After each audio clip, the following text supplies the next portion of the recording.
Hello, good afternoon to everyone. అందరికీ మధ్యాహ్నం మళ్ళీ కలుస్తున్నాం.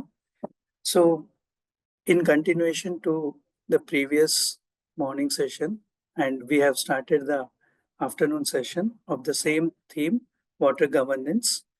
And today and in this 2 hours, we will be largely talking about seeing that initiatives which is highlighting about the protection, conservation and management of water commons, specifically the community efforts, largely impacting on groundwater, surface water and the spring sheds. So there are almost five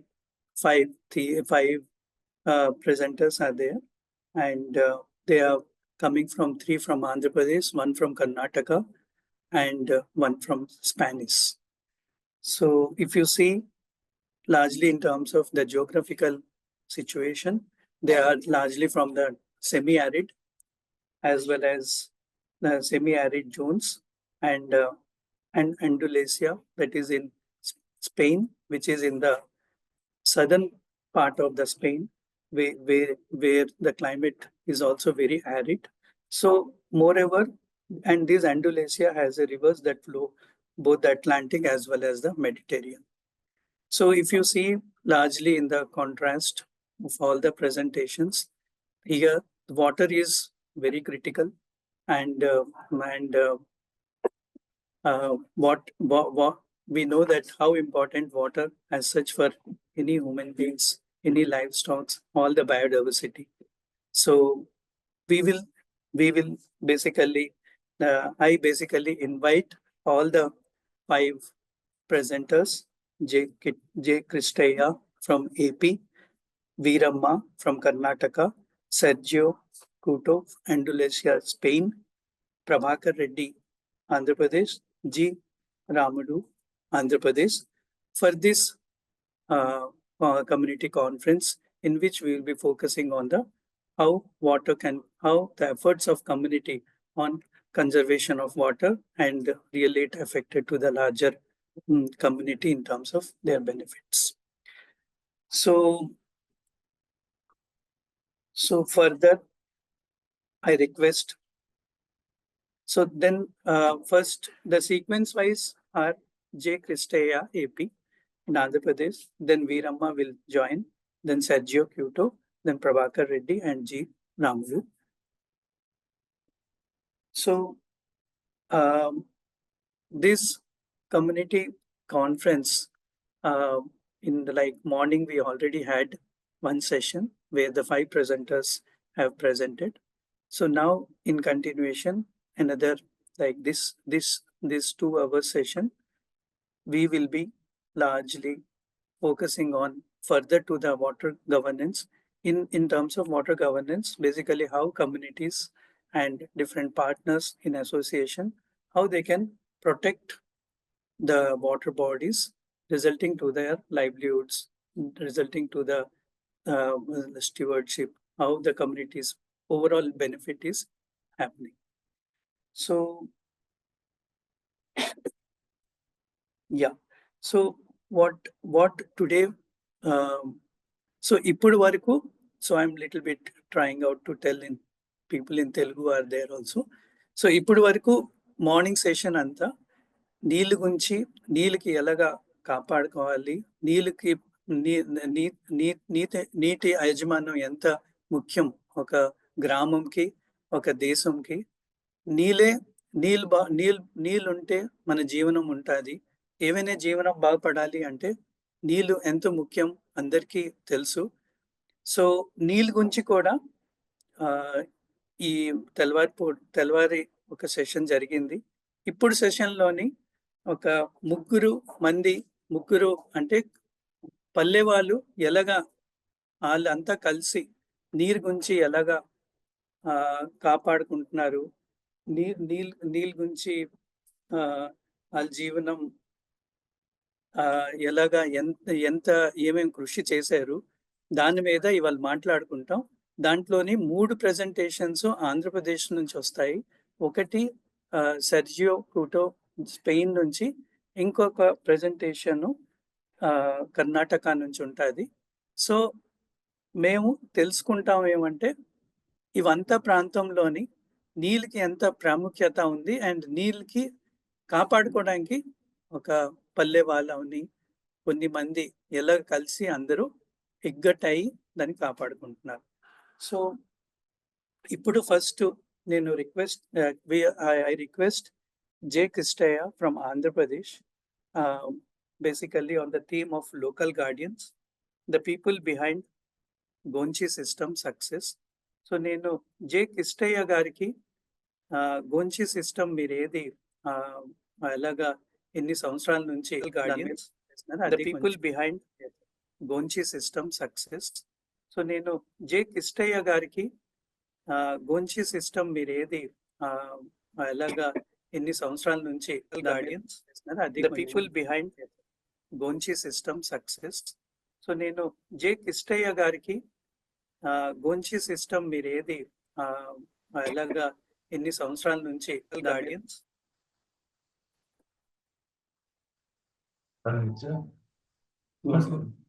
Krishnaiah గారు నమస్తే sir. బాగున్నారా? అవును sir.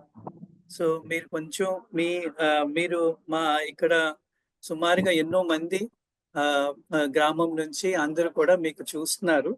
మీ అనుభవం ఏది, మీరు గోంచి system మీరు ఎలాగా మీ గ్రామంలోనే చేస్తున్నారు దాని గురించి మీరు కొంచెం మీ ప్రెజెంటేషన్స్ ఏది చేశారు దాని గురించి మీరు కలిసి కట్టి ఏమేమి చేశారు దాని గురించి చెప్పండి.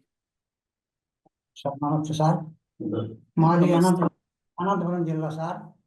ఓకే. తాళ్ళదిన్న మండలము, మా గ్రామం కేశవాపురం సార్. మేము పెన్నా నది ఒడ్డున ఉన్నాం సార్. పెనచేర ప్రాజెక్ట్కి 15 కిలోమీటర్లు కింద ఉన్నాం సార్ మేము. మా గ్రామానికి వచ్చి 2 ఊట కాలువలు ఉన్నాయి సార్. పెద్ద కాలువ, 2 చిన్న కాలువ సార్. పెద్ద కాలువ పెద్ద సార్ నేను. ఓకే.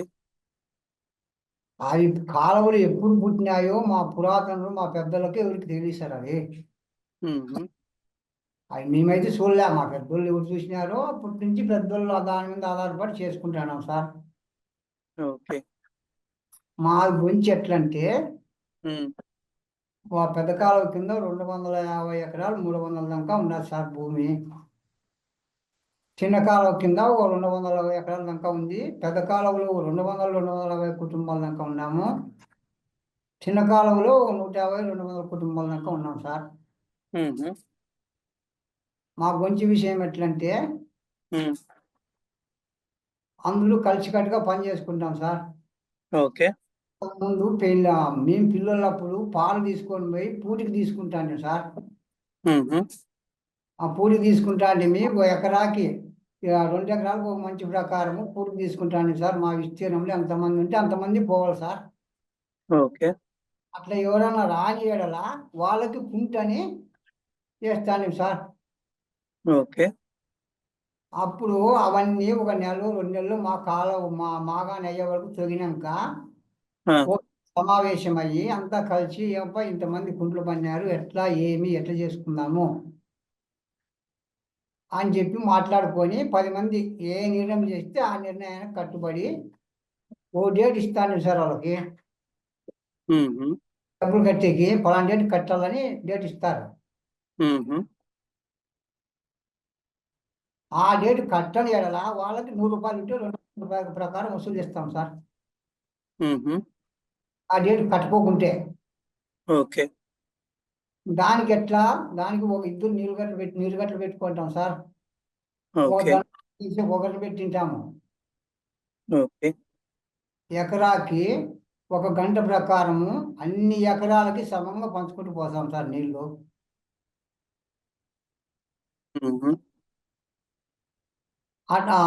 లాస్ట్ వరకు ఎవరు మళ్ళా అబ్జెక్షన్ పెట్టినా కానీ వాళ్ళకి మళ్ళీ జుల్మానా సార్. నీళ్ళు మళ్ళీ దొంగగా వాడుకుంటే వాళ్ళకి జుల్మానా వేస్తాము.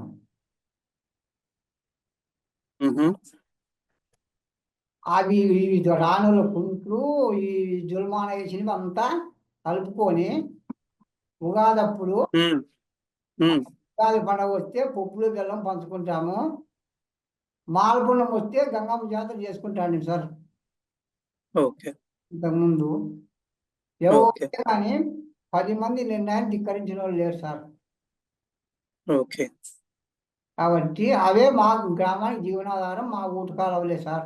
మాకి కనకచేర్ల కాటి నుంచి తాడపత్రి వరకు మొత్తం ఊరికి 2 ఊటి కాలువలు ఉన్నాయి సార్. ఉమ్, ఉమ్, అన్ని దేని మీద జీవనాధారం పడి బతుకుతాండ్రు. ఇప్పుడు కొంతలక్క నీళ్ళు తగ్గిపోయి కొన్ని పాడైపోయినాయి సార్ కాలువలు. ఉమ్, కొత్తపల్లి కాటి నుంచి కత్తిరిమల కాటి నుంచి పామిడి వరకు అవునా? సాగుబడి చేసుకుంటున్నాం సార్. మీకు ఎలాగ ఉపయోగం ఏమైనా ఎలాగ ఇది ఎన్ని సంవత్సరాల నుంచి జరుగుతున్నది, ఎలాగ ఉపయోగం ఉంది? ఎప్పటి నుంచి సార్ అది ఎప్పటి నుంచి జరుగుతుందో మాకైతే తెలియదు సార్. అది మేము పిల్లలప్పటికి మా నాయన గారి పిల్లలప్పటి నుంచి కూడా ఇదే జరుగుతాం సార్. అది ఓ, ఎప్పుడు 10 మంది ఏ నిర్ణయం చేస్తే ఆ నిర్ణయానికి కట్టుబడి పని చేసుకుంటాం సార్ మేము. ఉమ్, ఉమ్, మాకు ఆ ఏటి కాలాలు తప్పితే వేరే జీవనాధారం ఏంది లేదు సార్. ఉమ్, ఉమ్, ఇంతకుముందు కలెక్టర్ గారు సోమేష్ గారు కుమార్ ఉన్నప్పుడు ఓసారి కాలువ శాంక్షన్ చేసి చేపించినాడు. మళ్ళా ఇంకొక ఆయన ఇప్పుడు 4 సార్లు 5 సార్లు గవర్నమెంట్ కూడా సాయం చేసినారు సార్ మాకి. ఉమ్, ఉమ్, ఇంతకుముందు మేము 40 ఏళ్ళప్పుడు మేము పిల్లలప్పుడు ఒకసారి కాలువ అంతా క్లీన్గా ఏటికి నీళ్ళు వచ్చి వెళ్ళిపోయింది సార్. ఉమ్, ఉమ్, అప్పుడు మళ్ళా రైతులు అప్పుడు పశువులతో గోడ తోలుకునేది, మళ్ళా సాయంత్రం పోయేది, అదంతా మళ్ళా చేసుకునేది. ఉమ్, ఉమ్, కింద నుంచి పైకి 6 మంది నిలబడి మెట్టుకు వేసుకుంటూ పోయినాం సార్ అప్పటికేను. ఓకే. కలిపి ఉమ్, ఉమ్, ఒక్కొక్క కాలు వచ్చి 5 కిలోమీటర్ల పొడవు ఉంటాయి సార్ మావి. ఉమ్, ఉమ్, అప్పటి నుంచి అట్టే చేసుకుంటున్నాం. ఓకే. ఇప్పుడు ఉమ్, మొన్న 2023-24లో కూడా మళ్ళా ఏటికి నీళ్ళు వచ్చి కాలువలన్నీ క్లీన్ అయిపోయింది సార్. ఏం లేకుండా పోయిన మా కాలువ. ఉమ్, ఉమ్, అప్పుడు ఈ సార్ వాళ్ళు వచ్చి ఇరిగేషన్ డిపార్ట్మెంట్ వాళ్ళు వచ్చి మీరు 20% కట్టండి అయ్యా ఫౌండేషను, మేము 80% ఇస్తామని అంటే మేము 20% కట్టినాము. సార్ వాళ్ళు 80% కట్టి ఇప్పుడు కానీ 5 గ్రామాలకేమో చేయించినారు సార్ సార్ వాళ్ళు వర్క్. అది ఉమ్, నీటి సంస్థలు కొత్తపల్లి, కత్తిరిమల, అప్పాజ్పేట, పాలెము, కొప్పులగొండ, కేశవాపురం సార్. ఈ 5 గ్రామాలకి ఉమ్, సార్ సహాయం చేసి వర్క్ చేయించినారు సార్. కలవట్లు కట్టించినారు. ఉమ్, ఉమ్, ఇంత సార్ వాళ్ళే మాకు బాగానే సాయం చేసినారు. ఇప్పటికైతే నీళ్ళు సమృద్ధిగా వస్తున్నాయి సార్. ఓకే. మాకు భోజనానికి కూడా అవే సార్. ఇంకా అవే అమ్ముకోవాలా, పండించుకోవాలా, అవే అమ్ముకోవాలా, అవే తినేవి పెట్టుకోవాలి సార్. ఆహారానికి ఫుడ్ కూడా బాగుంటుంది మా బియ్యము. ఉమ్, పశువులకు నీళ్ళకి ఇబ్బంది లేదు. అవి నీళ్ళు వస్తాయి కాబట్టి గొర్రెలకి, పశువులకి అవే సార్ ఆధారం. ఇంతకుముందు మేము పిల్లలు ఆ నీళ్ళే తాగుతాను సార్. ఓకే. ఇప్పుడు ఇంకా ఈ ఆడాడు ఈ ఫిల్టర్ నీళ్ళు వచ్చినాయి కదా సార్, దానికి కొంచెం తగ్గించినారు తాగేది. ఉమ్, ఉమ్, 40% ఇప్పటికి కానీ మా ఊటి కాలువ నీళ్ళే తాగుతున్నాం సార్.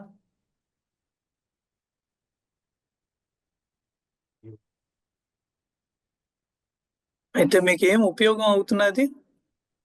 అవే సార్ మాకు జీవనాధారమే అది సార్. ఉపయోగం అయ్యేది ఏముంది, మేము బతుకుతానే దానికుండా సార్. మా కాలువలు ఉండకుండానే మేము బతుకుతున్నాము. ఉమ్, ఉమ్.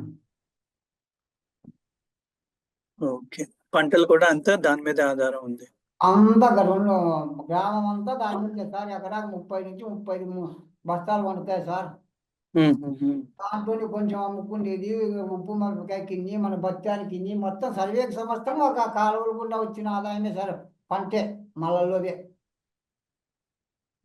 మాకు వేరే ఆదాయం ఏంది లేదు. ఓకే. ఇంకా ఇంకోటి మా ఇసుక ఎవరన్నా అక్రమంగా తరలిస్తాన్ని కొంతమంది తరలిళ్ళని చూసినా కానీ ఆయకట్టు రైతులందరూ పోయి అడ్డుకొని ఇసుక కూడా ఎవరిని పిడిగుడు పోనీకుండా కంట్రోల్ చేసుకున్నాం సార్. ఆ ఇసుక పోతే మా తలపెట్లు కోల్పోతాయి సార్ అవి. ఉమ్, ఉమ్, దాన్ని బట్టి ఇసుక ఎవరికి కానీ పిడిపిడి ఇసుక గ్రామంలో అవసరం ఉంటే ఎవరైనా కానీ తోలుకోమని చెప్తాం. మా కాల తలుపులు వచ్చి కొప్పులగొండ పైన 1 కిలోమీటర్ పైన ఉంది సార్. తలుపురి అది తలుపురి కాడ వాడుకోవాలంటే కొప్పులగొండలో వాడుకోవాలి ఇసుక. కొప్పులగొండ కాలువ వాడుకోవాలంటే వాళ్ళు కొత్తపల్లిలో వాడుకోవాలి సార్. అట్లా ఒక్కొక్క కాలువ ఏ గ్రామం కాలువలైనా 5 కిలోమీటర్లు తక్కువ అయితే లేదు సార్. 5 కిలోమీటర్లు పొడవు ఉన్నాయి. మా కాలువ చుట్టూ బోర్లు కానీ ఎవరిని అలో చేయము.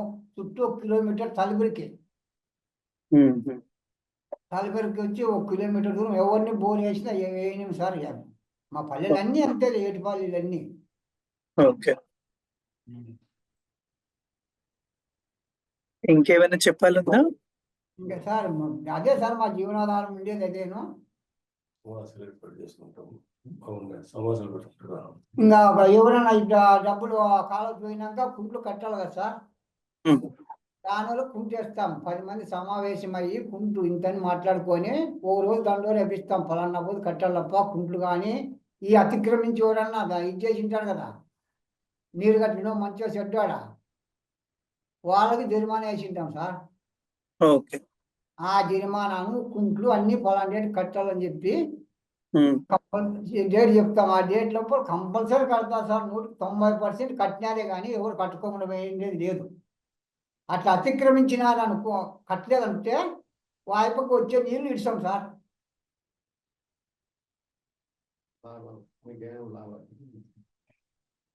దాని నుంచి అభివృద్ధి ఏమైంది?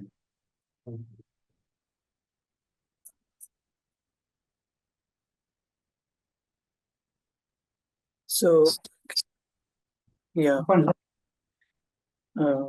కిష్టయ్య గారు, మీరు ఎంత ఐ థింక్ మీరు ఎంత కష్టపడి మీ గ్రామం అంతా ఈ గోంచి సిస్టమ్ ఇన్ని సంవత్సరాల నుంచి కాపాడుతున్నారు.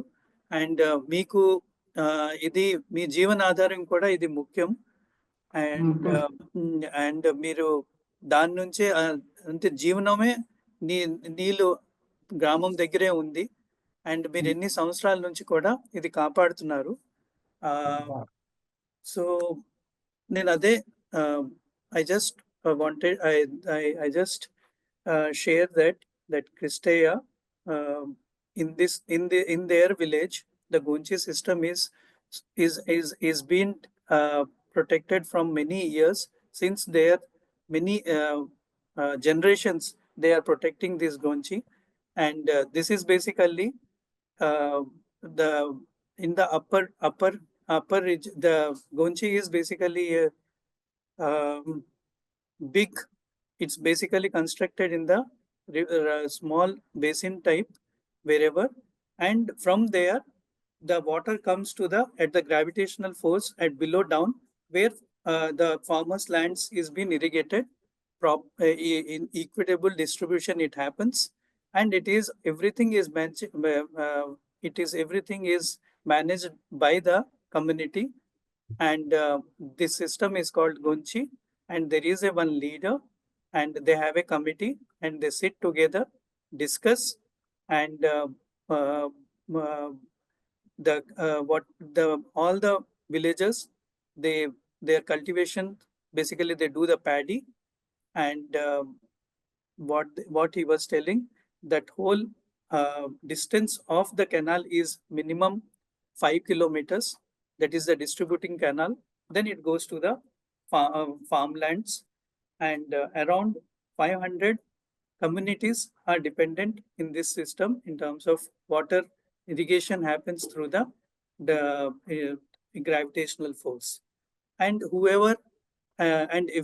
whatever decisions which has been taken, the whole committee takes a call, and they also decides when they will repair the canals. And whoever doesn't comes, they have to give the fine. And till now everyone support each other, because everyone's lands are there, and everyone's livelihood is dependent on them.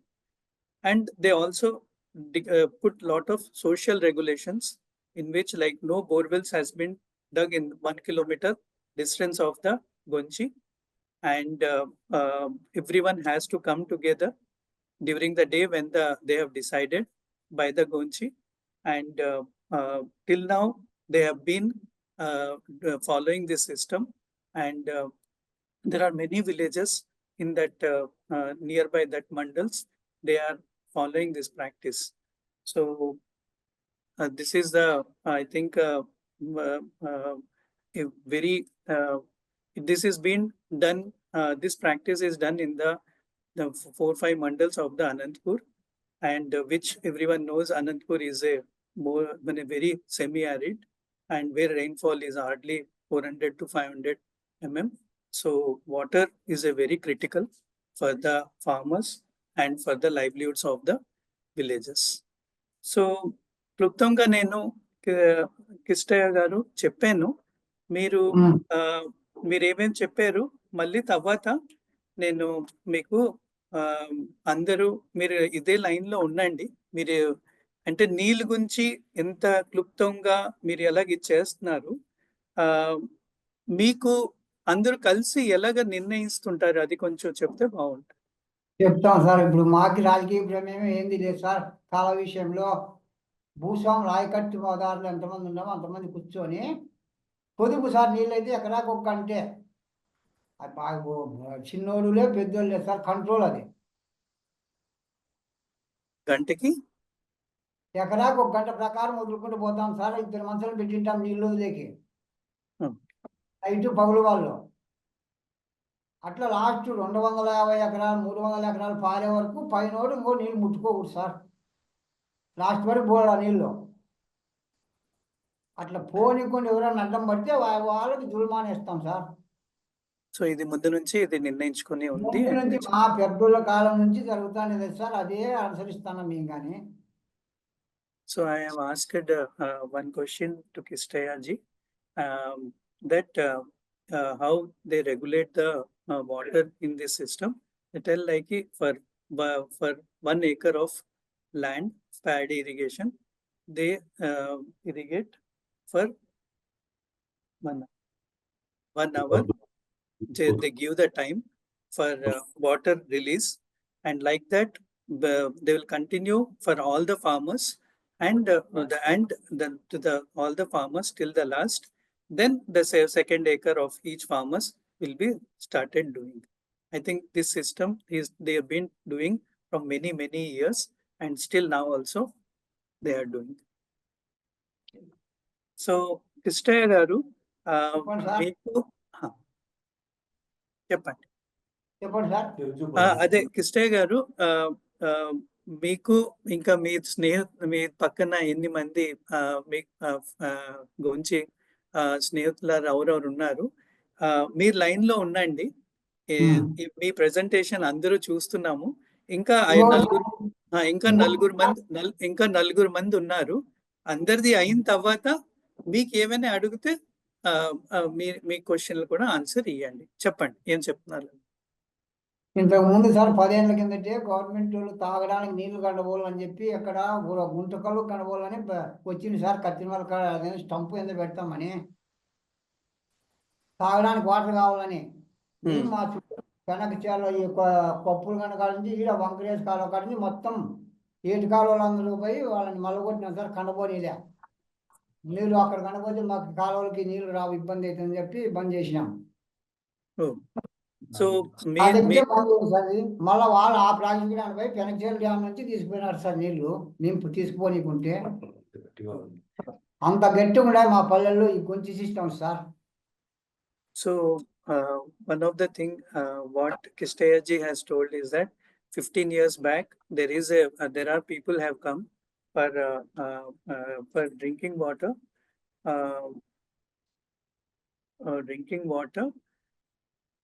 project, drinking water project, and basically the communities, all the people who is following the Gunchi system, they all together they have collectively told to the government that this will affect to our livelihoods as well as living, which we have been following for many years, and irrigation, and the government also listened to them, and that project has been diverted to another place. So this is a very great successful intervention, and overall I can say this is a system which has been taking up by the communities in the very arid zone of Anandpur, which helps in irrigation of large area of paddies, drinking water, and many people's livelihood is dependent for many years. So Kishtaiah garu, నేను మీకు మీరు ఇంకా మీ స్నేహితులు ఎవరు ఉన్నారు ఉండండి, and మళ్ళీ మీకు ఏమైనా క్వశ్చన్స్ ఉంటాయి నేను మీకు చెప్తాను. Sir okay sir, thank you. Thank you sir.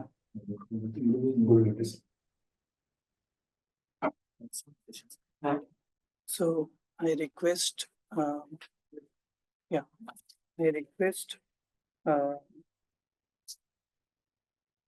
Veeramma.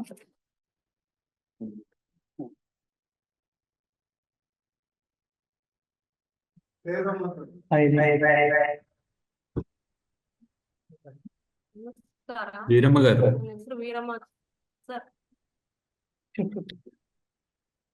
ನಮಸ್ಕಾರ. ನನ್ನ ಹೆಸರು ನರೇಂದ್ರ. ಇವಾಗ ನಮ್ಮ ಜೊತೆಗೆ ವೀರಮ್ಮ ಅಂತ ಕರ್ನಾಟಕ ಇಂದ ಜಾಯಿನ್ ಆಗ್ತಾ ಇದ್ದಾರೆ. So I request Veeramma garu to join for the session as she part of Karnataka, where is a part of coming from the very rainfall area, semi-arid area. So now we hear from the neighbor state of Andhra, Karnataka. Veeramma avre, ನಿನ್ ಬಗ್ಗೆ ಸ್ವಲ್ಪ ಹೇಳ್ತೀರಾ, ನೀವು ಏನೇನ್ ಮಾಡಿದಿರೋ ಅಂತ? ನಮಸ್ಕಾರ. ನಮಸ್ಕಾರ, ನನ್ನ ಹೆಸರು ವೀರಮ್ಮ ಅಂತೇಳಿ. ನಮ್ಮೂರು ದಾಗಿನಕಟ್ಟೆ, ನಮ್ಮ ತಾಲೂಕು ಚೆನ್ನಗಿರಿ, ಡಿಸ್ಟಿಕ್ ದಾವಣಗೆರೆ. ನಾವು ಸ್ಟಾರ್ಟಿಂಗ್ ಒಂದು 20 ಜನ ಸಂಘ ಮಾಡ್ಕೊಂಡಿದ್ವಿ. ಸಂಘ ಮಾಡ್ಕೊಂಡಾಗ ನರೇಗಾದ ಕೆಲಸ ಇದೆ ಅಂತ ಹೇಳಿ ನಮ್ಮ ಸ್ಫೂರ್ತಿ ಸಂಸ್ಥೆಯವರು NGOದವ್ರು ಬಂದು ನಮಗೆ ಮಾಹಿತಿ ಹೇಳಿದ್ರು. ಸಂಘದಲ್ಲಿ ಟ್ರೈನಿಂಗ್ ಕೊಟ್ಟು ಇದು ಮಾಡ್ತಿದ್ರು. ನಮಗೆ ಅದೆಲ್ಲ ಗೊತ್ತಿರ್ಲಿಲ್ಲ. 2010-11ರಲ್ಲಿ ಬಂದು ಅವರು ಟ್ರೈನಿಂಗ್ ಕೊಟ್ಟು ನೀವು ಕೆಲ್ಸಕ್ಕೆ ಹೋಗ್ಬೋದು, ನಿಮ್ಗೆ ಉದ್ಯೋಗ ಚೀಟಿ ಇದೆ ಅಂತ ಹೇಳಿದ್ರು. ಉದ್ಯೋಗ ಚೀಟಿ ಇದೆ ಅಂತ ಹೇಳಿದಾಗ ಅದು ನಮಗೆಲ್ಲ ಗೊತ್ತಿಲ್ಲ ಸರ್ ಅನ್ನೋಕ್ಕೆ ಅವರು ನಿಮ್ ಸಂಘ ಸಂಘಟನೆಲ್ಲ ಕರ್ಕೊಂಡು, ನಿಮ್ ಸಂಘದಲ್ಲಿದ್ದ ಹೆಣ್ಮಕ್ಳನ್ನೆಲ್ಲ ಕರ್ಕೊಂಡು ನೀವು ಪಂಚಾಯತಿಗೆ ಹೋಗ್ರಿ ಅಂತ ಹೇಳಿದ್ರು ಅವರು. ಆವಾಗಿನ ನಂತರ ನಾವು ಪಂಚಾಯತಿಗೆ ಹೋದಾಗ ಪಂಚಾಯತಿಲಿ ಯಾವ್ದೂ ಒಂದು ಹೋದವ್ರಿಗೆ ರೆಸ್ಪಾನ್ಸ್ ಮಾಡ್ತಾ ಇರ್ಲಿಲ್ಲ ಸರ್. ಮೊದ್ಲೇ ಎಲ್ಲ ಗೊತ್ತಿರ್ಲಿಲ್ಲ ನಮಗೆ ಪಂಚಾಯತ್ ಹೆಂಗ್ ಹೋಗ್ಬೇಕು ಏನು ಅಂತಾನು ಗೊತ್ತಿರ್ಲಿಲ್ಲ. ನಮ್ಮ ಸಂಸ್ಥೆಯವರು ಬಂದು ಅದನ್ನೆಲ್ಲ ಹೇಳಿ ಕೇಳಿ ಮಾಡಿ ಕೊಟ್ಟಾದ ನಂತರ ನಾವು ಪಂಚಾಯತಿಗೆ ಹೋದಾಗ 2010-11ರಲ್ಲಿ ನಿಮ್ದು ಉದ್ಯೋಗ ಚೀಟಿ ಇದೆ, ಉದ್ಯೋಗ ಚೀಟಿ ಪಡ್ಕೊಳ್ರಿ ಅಂತ ಹೇಳಿದ್ರು ಅವರು. ಉದ್ಯೋಗ ಚೀಟಿ ಪಡ್ಕೊಳ್ರಿ ಅಂತ ಹೇಳಿದಾಗ ಅದು ಎಂತದ್ದು ನಮಗೆ ನೋಡಿಲ್ಲ, ನಮಗೆ ಗೊತ್ತಿಲ್ಲ ಅಂತ ಅಂದಾಗ ಅವರು ನೀವು ನಮನೆ 6 ಅಂತೂ ಪಂಚಾಯತಿಲಿ ಇರುತ್ತೆ, ಇಸ್ಕೊಳ್ರಿ ಅಂತ ಹೇಳಿದ್ರು. ನಮನೆ 6 ಇಸ್ಕೊಂಡು ಅದ್ರಲ್ಲಿ ನಿಮ್ ಉದ್ಯೋಗ ಚೀಟಿ ಇದೆ, ಆ ನಂಬರ್ ಬರ್ಬಿಟ್ಟು ನಿಮ್ನ Aadhaar card, bank account, passbook number ಎಲ್ಲ ಬರ್ಬಿಟ್ಟು ನೀವು ಅವ್ರಿಗೆ ಕೊಡಿ. ನಿಮಗೆ ಅದು ಕೊಟ್ಟ ನಂತರ 15 ದಿನದೊಳಗೆ ಕೆಲಸ ಕೊಡ್ಬೇಕು ಅಂತ ಹೇಳಿದ್ರು ಸರ್. ನಾವ್ ಅದನ್ನ ಮಾಡಿದ್ವಿ ಸರ್, 10-11ರಲ್ಲಿ ಮಾಡಿದ್ವಿ. ಆದ್ರೂ ನಮಗೆ 1 ವರ್ಷ 1.5 ವರ್ಷ ತನಕ ಪಂಚಾಯತಿಯಲ್ಲಿ ಯಾವ್ದು ರೆಸ್ಪಾನ್ಸ್ ಮಾಡ್ಲಿಲ್ಲ, ಯಾವ್ದು ಇದು ಮಾಡ್ಲಿಲ್ಲ. ಆಮೇಲೆ ಅದೇ ಸ್ಫೂರ್ತಿಯರೇ ಬಂದು ಮುಂದೆ ನಿಂತು ಇಲ್ಲ ಅವ್ರ ಹಕ್ಕನ್ನ ಅವ್ರಿಗೆ ಕೊಡ್ಬೇಕು, ನೀವು ಅವ್ರ ಹಕ್ಕನ್ನ ಅವ್ರು ಪಡ್ಕೋಬೇಕು ಅಂತ ಹೇಳ್ಬಿಟ್ಟು ಅವ್ರು ಮಾಡಿದಾಗ 2010-11ರಲ್ಲಿ ಆ ನಂತರ ಉದ್ಯೋಗ ಚೀಟಿ ಕೊಟ್ಟು ಮುಂದೆ ಉದ್ಯೋಗ ಚೀಟಿ ಕೊಟ್ಟಾಗ ನಮ್ಮನೆ 6ಅಲ್ಲಿ ಅರ್ಜಿ ಕೊಟ್ಟಾಗ ಅರ್ಜಿ ಕೊಟ್ಟರು ಸಹ 1-1.5 ತಿಂಗಳು ಕೆಲಸ ಕೊಡ್ಲಿಲ್ಲ ಸರ್ ಅವರು. ಆ ನಂತರ ಕೊಡ್ಬೇಕು ಅಂತ ಹೇಳಿ ನಿರುದ್ಯೋಗ ಭತ್ಯೆಗೆಲ್ಲ ಹಾಕ್ಬೇಕು ಅಂತ ಹೇಳಂದು, ಇಲ್ಲಾಂದ್ರೆ ನಿಮ್ಮ ಡಿವೋರ್ಸ್ಗಳದ್ದು ಸಂಬಳ ಕಟ್ಟಾಗುತ್ತೆ ಅಂತ ಹೇಳಂದು ಇದು ಮಾಡಿದ್ರು ಸರ್. ಆವಾಗಿನ ನಂತರ ಫಸ್ಟ್ ಸ್ಟಾರ್ಟಿಂಗ್ ಕೊಟ್ಟಿದ್ದೆ ಚರಂಡಿ ಮಾಡ್ಲಿಕ್ಕೆ, ಗುಡ್ಡ ಹೊಡೆದು ಚರಂಡಿ ಮಾಡ್ಲಿಕ್ಕೆ ಊರೊಳಗೆ. ಆ ಗುಡ್ಡ ಹೊಡೆದು ಚರಂಡಿ ಮಾಡ್ಲಿಕ್ಕೆ ಹೋದಾಗ ಹೆಣ್ಮಕ್ಳು ಬಿದ್ರು. 20 ಜನ ಹೋದವ್ರು ಬರೀ ಹೆಣ್ಮಕ್ಳೇ ಇದ್ವಿ ಸರ್. ನಾವು 20 ಜನ ಹೆಣ್ಮಕ್ಳು ಇದ್ದವರು. ಅವರಿಗೆ ಇವ್ರು ಇಷ್ಟೊಂದೆಲ್ಲ ಕೆಲಸ ಮಾಡ್ತಾರ, ಇವರೆಲ್ಲ ಮಾಡ್ತಾರ ಅಂತ ಹೇಳಂದ್ರೆ ಭಾರಿ ಗಿಮಿಕ್ ಮಾಡಿ ಇದು ಮಾಡಿದ್ರು ಸರ್. ನಮ್ಗೆಲ್ಲ ಆಡ್ಕೊಂತಿದ್ರು ಸರ್ ಅವರೆಲ್ಲ. ನೀವೇನು ಮಾಡಲ್ಲ, ನಿಮ್ಗೆ ಕೂಲಿ ಬರಲ್ಲ, ಹಂಗೆ ಹಿಂಗೆ ಅಂತ ಹೇಳಿದ್ರು. ನಮಗೆ ಕೂಲಿ ಬರೋದಷ್ಟು, ನಮಗೆ ಹಂಗೆ ಕೆಲಸ ಮಾಡಿದ್ರಷ್ಟು ಅಂತ ಹೇಳಿದ್ರು ನಾವು ಮುಂದುವರೆದು ಹೋದ್ವಿ ಸರ್. ಚಮಟಿಗೆ ಎಲ್ಲ ತಗೊಂಡು ಅವು ಕಲ್ಲಿನ ಕ್ವಾರೆ ಲೆಕ್ಕಕ್ಕೆ ಹೆಂಗ್ ಕಲ್ಲಿರುತ್ತೋ ಆ ತರ ಚರಂಡಿ ಅವ್ನು ಹೊಡೆದ್ಬಿಟ್ಟೆಲ್ಲ ಕೈನೆಲ್ಲ ಮುರ್ಕೊಂಡು, ಗನ್ನೆಗೆಲ್ಲ ಕೈ ಹೊಡ್ಕೊಂಡು ಅಂತದ್ರಲ್ಲೂ ಬಿಟ್ಟಿಲ್ಲ ಸರ್. ನಾವಂತ ಸ್ಟಾರ್ಟಿಂಗ್ ಅಲ್ಲಿ ಕೆಲಸ ಅಂತದೇ ಕೊಟ್ರು ಸರ್ ಅವರು. ಇದನ್ನ ಕೆಲಸ ಮಾಡಕ್ಕೆ ಅವ್ರು ರೆಡಿ ಇರಬಾರ್ದು ಅನ್ನೋ ಲೆಕ್ಕ ಕೊಟ್ರು, ಆದ್ರೂ ನಾವು ಬಿಡ್ಲಿಲ್ಲ ಸರ್. 20 ಜನದಿಂದ ಬರೀ 8 ಜನ ಆದ್ರು ಸರ್ ನಾವು ಕೆಲಸ ಮಾಡಕ್ ಹೋಗಿ. 8 ಜನದಿಂದನೇ ಇಲ್ಲ ಅದು ಏನನ್ನಾಗ್ಲಿ ಅಂತ ಹೇಳಂದು ಅದರಿಂದಾನೇ ಕೆಲಸ ಮುಂದುವರ್ಸ್ಕೊಂತ ಬಂದ್ವಿ ಸರ್. ಈಗ 8 ಜನ ಆದ್ರೂ 1200 ಜನ ಲೇಬರ್ ಇದ್ವಿ ಸರ್ ನಮ್ಮ ಪಂಚಾಯತಿಯಲ್ಲಿ. 1200 ಜನ ಲೇಬರ್.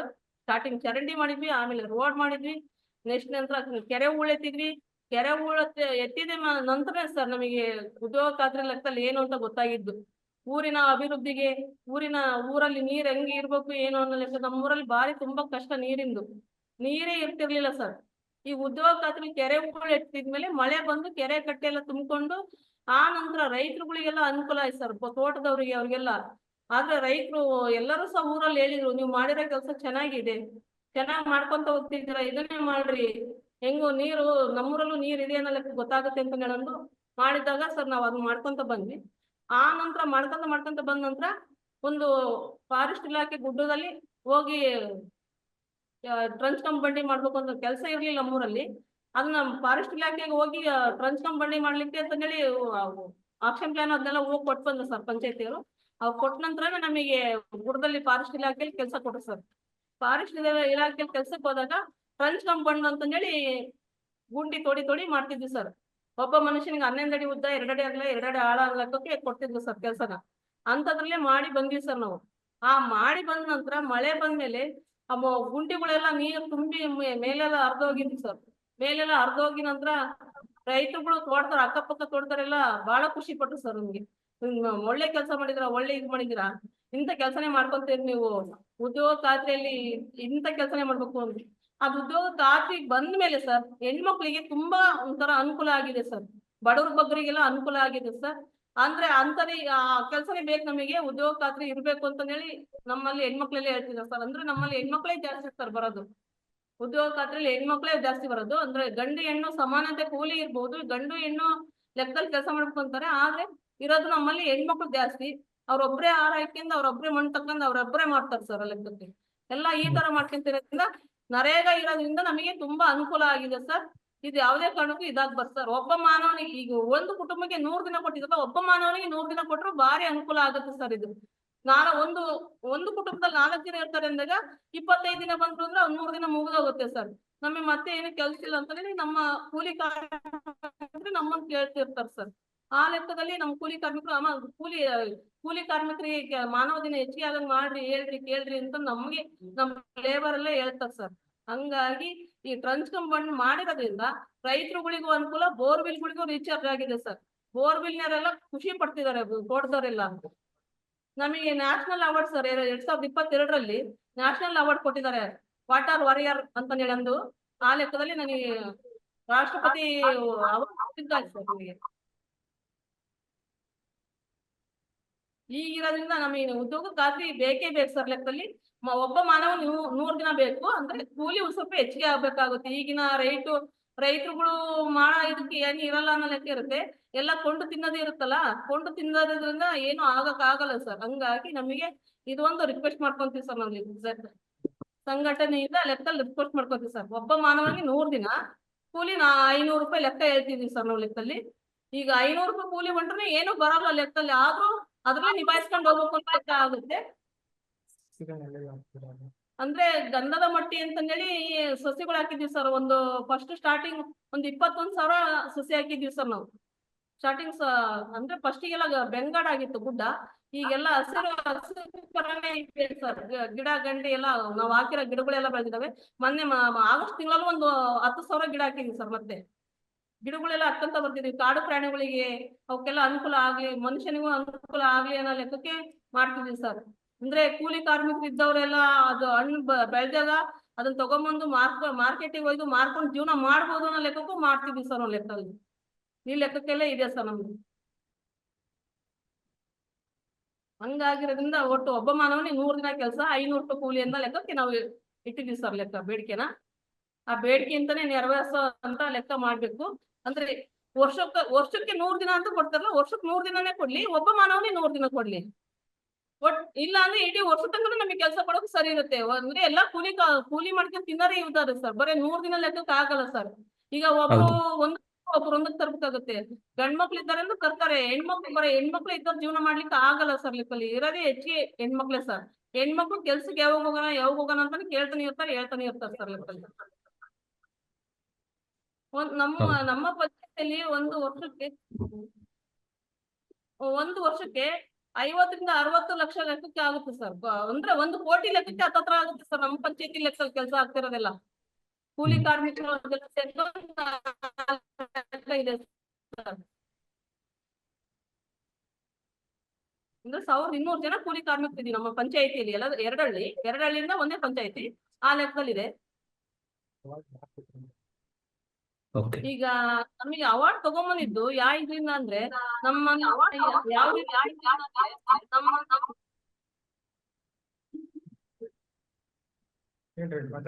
ನಮ್ಮನ್ನ ಎಲ್ಲರೂ ಗುರ್ತಿಸಿ ನಮ್ಮನ್ನ ಇವ್ರ ಅಷ್ಟಿಂದ ಸಣ್ಣದಿಂದ ದೊಡ್ಡ ಮಾಡ್ಕೊಂತ ಬಂದ್ ಕೆಲಸ ಮಾಡ್ಕೊಂತ ಬಂದು ಈ ತರ ಬೆಳೆಸಿದ್ದಾರೆ, ಕಾಡನ್ನೆಲ್ಲ ಬೆಳೆಸಿದ್ದಾರೆ, ಕಾಡು ಉಳಿಸಿದ್ದಾರೆ ಅನ್ನೋ ಲೆಕ್ಕಕ್ಕೆ ಹಸಿರು ಆಗಿರೋ ಗುಡ್ಡ ನೋಡ್ಬಿಟ್ಟು ಆ ಹಣ್ಣು ಹಂಪಲು ಮರಗಳು ನೋಡ್ಬಿಟ್ಟು ನಮಗೆ ಎಲ್ಲ ನೋಡಿ ನಮಗೆ ಅವಾರ್ಡ್ ಕೊಟ್ಟಿದ್ದಾರೆ ಸರ್.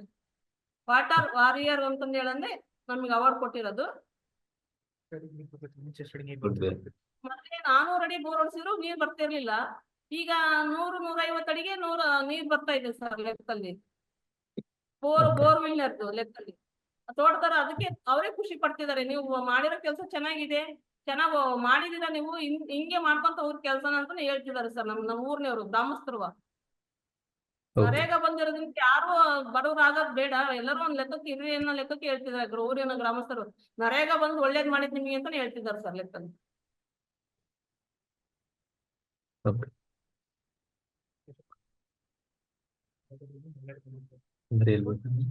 ಖಾತ್ರಿಯಿಂದ ಮಹಿಳೆಯರಿಗೆ ಹೆಚ್ಚು ಶಕ್ತಿಗಳು ಬರ್ತಾ ಇದೆ. ಈಗ ಹೆಣ್ಮಕ್ಳು ಹೆಂಗ್ ಇರ್ಬೇಕು ಅನ್ನೋದು ಒಂದು ಸ್ವಲ್ಪ ಪಾಠ ಆಗಿದೆ ಸರ್ ಇದು ಲೆಕ್ಕದಲ್ಲಿ. ನಾವ್ ಹೆಂಗ್ ಬೆಳಿಬೋದಲ್ಲ, ಹೆಂಗ್ ಇರ್ಬೋದಲ್ಲ ಅನ್ನೋ ಲೆಕ್ಕಕ್ಕೆ ಪಾಠ ಆಗಿದೆ ಸರ್ ಇದು. Okay.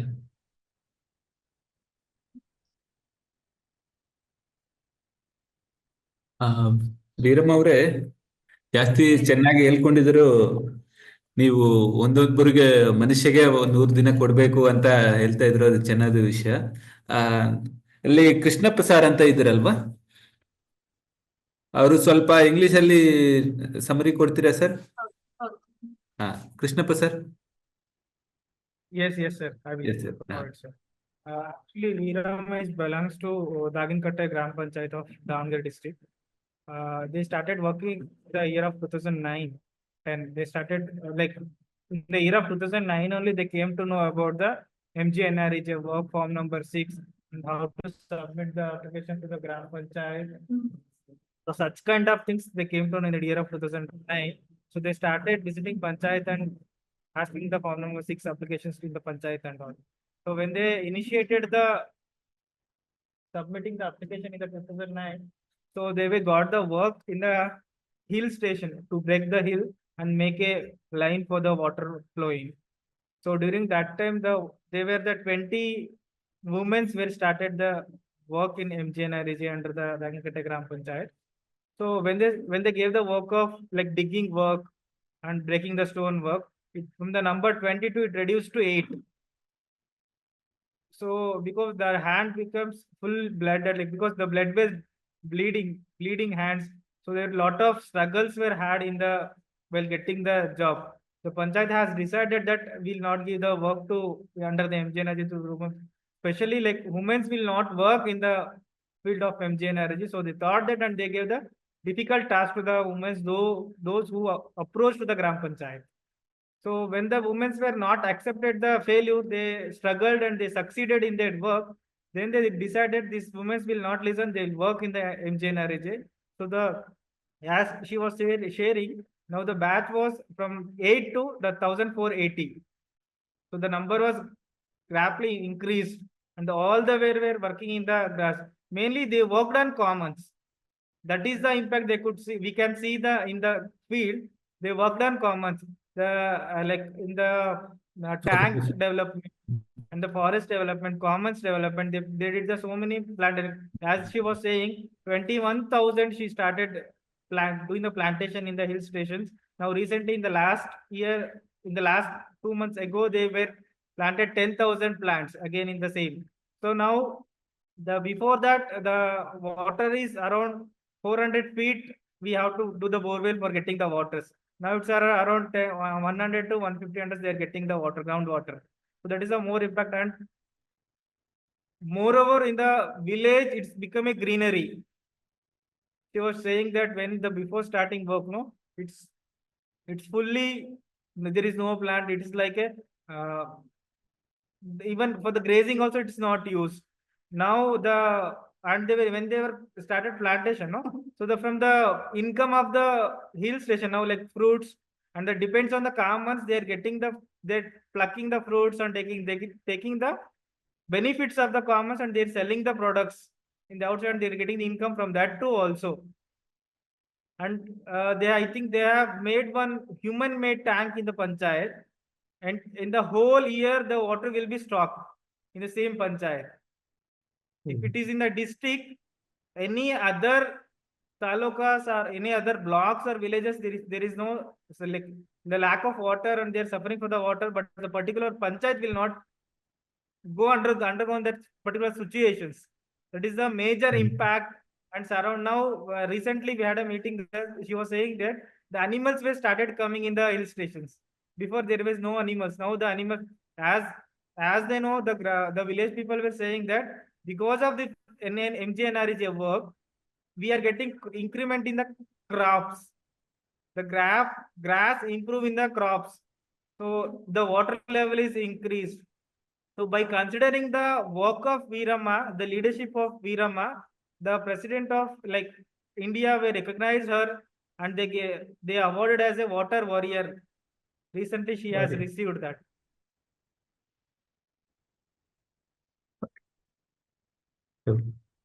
So, And she was saying that per year around she goes around 1 crore rupees under MGNREG.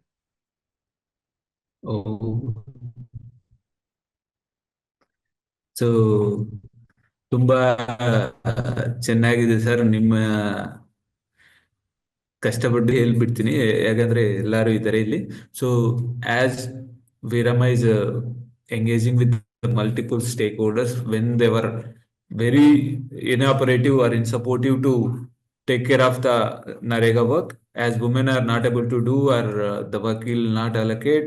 From that point to now, the community works and earthworks and water works, whatever they are going through, other villages in the locality were facing the issues of lack of water. Now this village was regenerated, completely gone into the water sufficient village, as well as now Veeramma has received an award from the President of India as a water warrior. And one of the take is like being standing as a stall and being together, standing over there for anything. So, and her suggestion was, per family we have been giving 100 days. So for each individual we will get 100 days. That will be fair enough for the people to access for the employment. So that's the suggestion she is providing. And thank you for being in the conference. And ನೀವು ಈ conference ಅಲ್ಲಿ ಜೊತೆಲಿ ಇರ್ರಿ. ಇದೆಲ್ಲ ಮುಗಿದ ಮೇಲೆ ನಿಮ್ಮ ಹತ್ರ ಬರ್ತೀವಿ. ನಿಮ್ಮ ಕ್ವಶನ್ ಏನಾದ್ರು ಇದ್ರೆ ನಮ್ಮವ್ರು ಕೇಳ್ತಾರೆ. Thank you.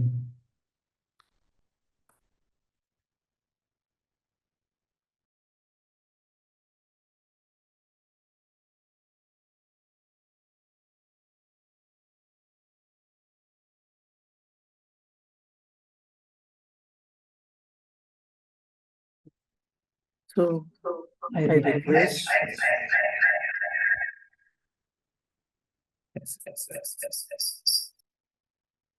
So further going ahead, I request Sergio Couto from Spain, and then the place is basically from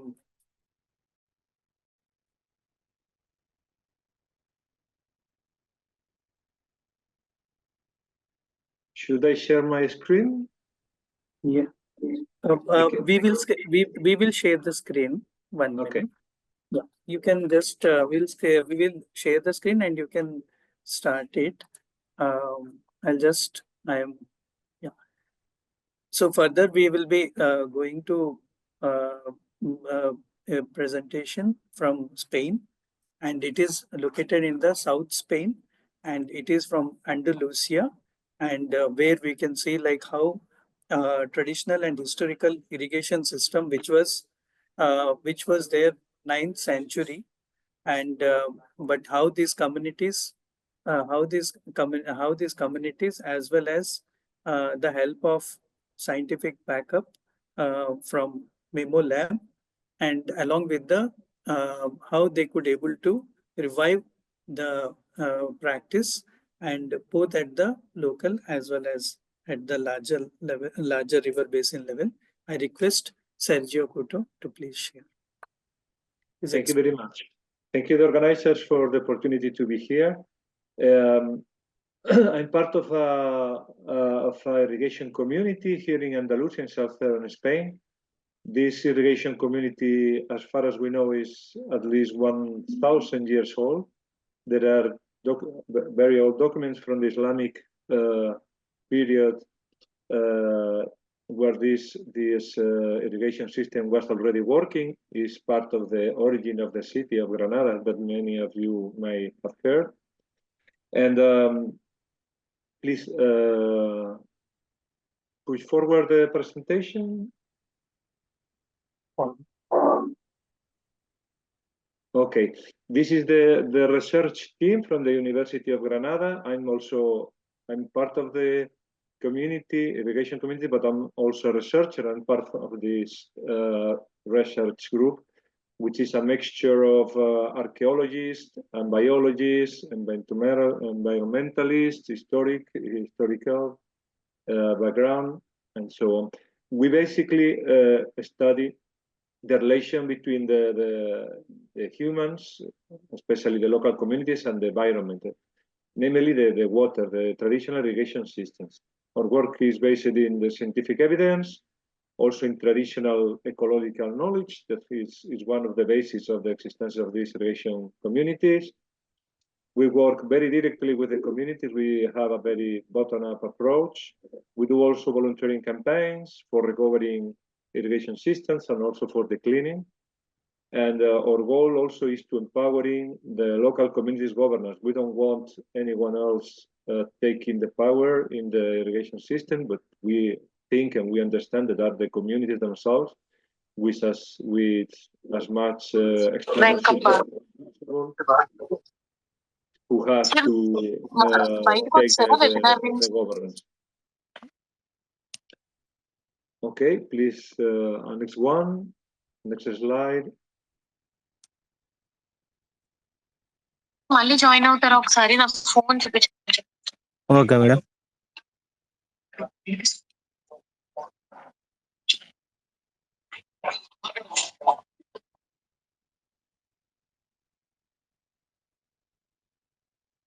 Next slide, please.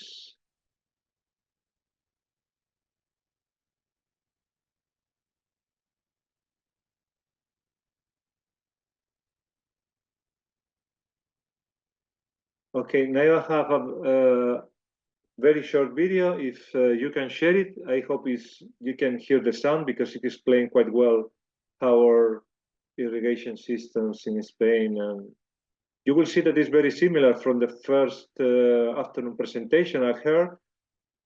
There is I will mute myself so you can hear the sound of the presentation. I think that you have to share the audio of your computer in the system so they can hear it.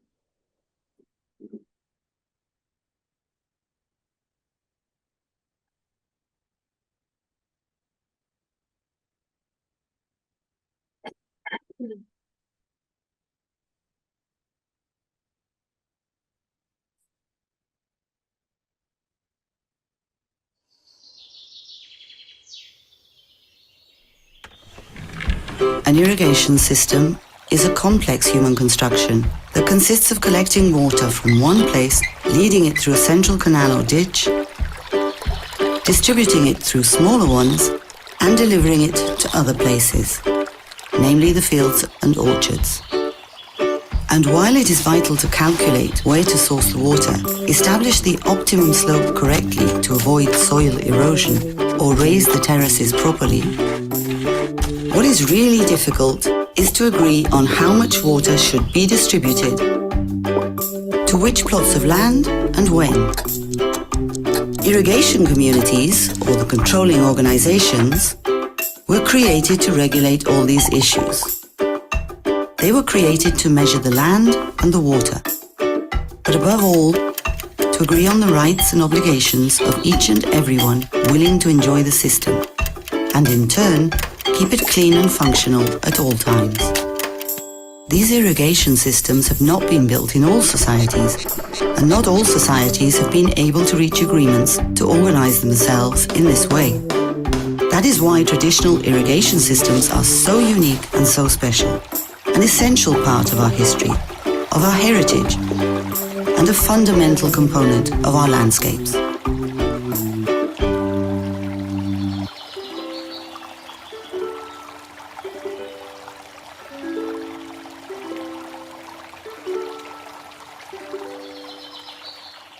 Okay, this is the first video we have made that is just explaining what is an irrigation system that for you, maybe most of you will be very familiar, but many people doesn't understand the community, the communal characteristics of a irrigation system.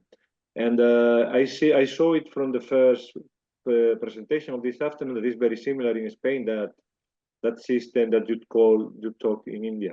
There is a community that governs the water, distributes the rights of the water. The right of the water is on the land, is not from the owners. Okay, so the water rights are strongly linked to the land. So you cannot, as an owner, you cannot sell or buy water rights because the water rights are from the land. Okay, this is an important thing. But there is also a committee. There's also an assembly of the community who decides how the water should be distributed. There is also a kind of local jury in case there are somebody that is not respecting the rules and so on. This second video that you are seeing now is about the values. Why it's important to preserve and what we have from this system. There is a black square somewhere in the video. If you can, maybe it's the chat, or if you can take it out, it will be easier to see the full video. Thank you.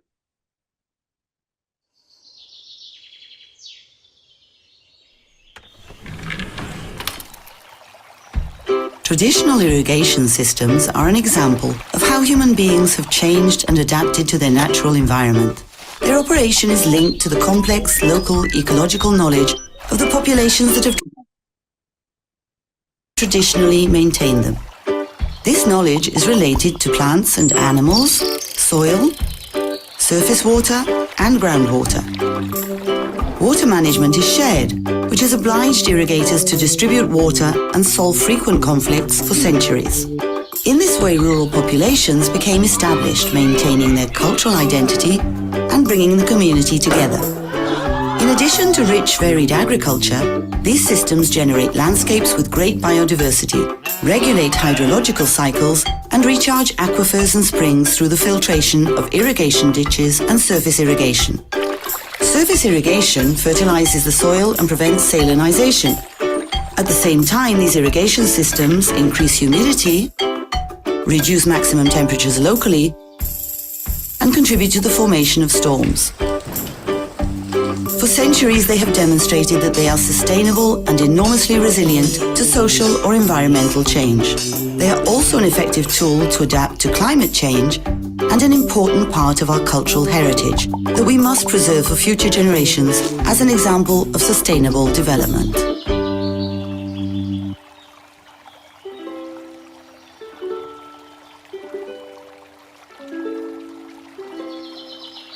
Okay, that's it. Thank you very much. Next slide, please. This is an example of the tools that we use for awareness raising, not only in the community, but also with administration and other stakeholders. We can, yeah. Okay, this is an abstract of the values, why are so important for us, not only for the community, but also for general society, for the university, for the administration, why we should preserve the systems. It's related to water availability. Sorry, I cannot see now the presentation. I have two black squares in. Okay, thank you. It's also related with climate change and also to minimize natural disasters like landslides or heavy rains, droughts, and so on.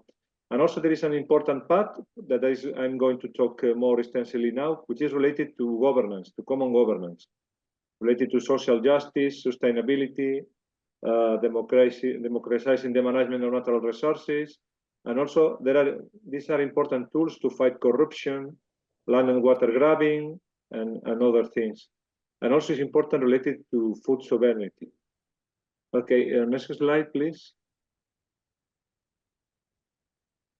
Okay, so what we have been done in many of these communities, yeah, there is a black box in the right. Yeah, it is difficult for people to read the full sentences. So we have been done using 3 governance tools to support irrigation communities. One is institutional agreements, agreements between municipalities that in Spain are the closest administration, the closest representation of the government in the land. The municipalities, like the town halls, so to say. So we are proposing agreements between the irrigation communities and the town hall. So the town hall recognize the values and the importance of maintaining this system. A second way is land stewardship agreements. I'm going to talk also about it. And the last one is management plans, participatory management plans. Next slide, please. Next. Okay. Okay. This is an example of administration agreement. It's a legal binding agreement between local administration, like the town hall or the municipality, and the irrigation community. Here in this picture, we have the president of the irrigation community and the mayor of the town signing an agreement. With this agreement, the municipality recognizes the general interest of all the community, not only the irrigation, the people, the irrigators, but everyone is interested, and it's important for everyone to maintain these systems. For example, because they take water, drinking water from the irrigation system, they take also agricultural products and also livestock products. It's also important for tourist reasons, because they are a tourist attraction, a tourist resource for the village. And also it's important for biodiversity, landscape, also for avoiding the effects of climate change, that in southern Spain we're experiencing heavy rains, heavier droughts, and also heat waves in summer. So these water irrigation systems are helping to minimize the negative effects of this climate change. So on one side, the local administration recognize these values and provide support, not only economic support, but also like tools, machinery, personnel working days, also facilitation for administrative, like for example, paying almost free license for works, because the irrigation committee has to ask for license every time they need to do a major work. So the administration, the local administration, give it for free, which is not the case for anyone who wants to make who has to ask for a license. So there is an agreement of a lot of things, little things, through which local administration support the works of the irrigation community. Next slide, please.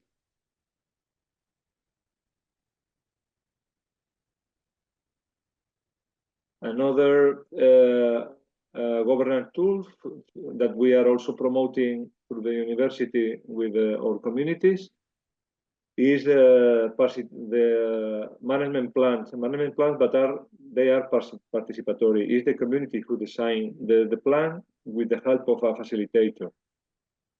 We make a list of the threats and the problems we want to face. Then we make a map of the stakeholders, so we know who can help us, who is, let's say, has a negative perception of the irrigation system, or we have problems or conflicts with them. They are also in the map. So we know how to negotiate and how to work with them. Then we make these problems, we make it in actions of work, so kind of solutions. and we make a working plan with a timetable and so on. This is the way of doing a participatory plan. We have done it already with 8 communities. Next slide, please.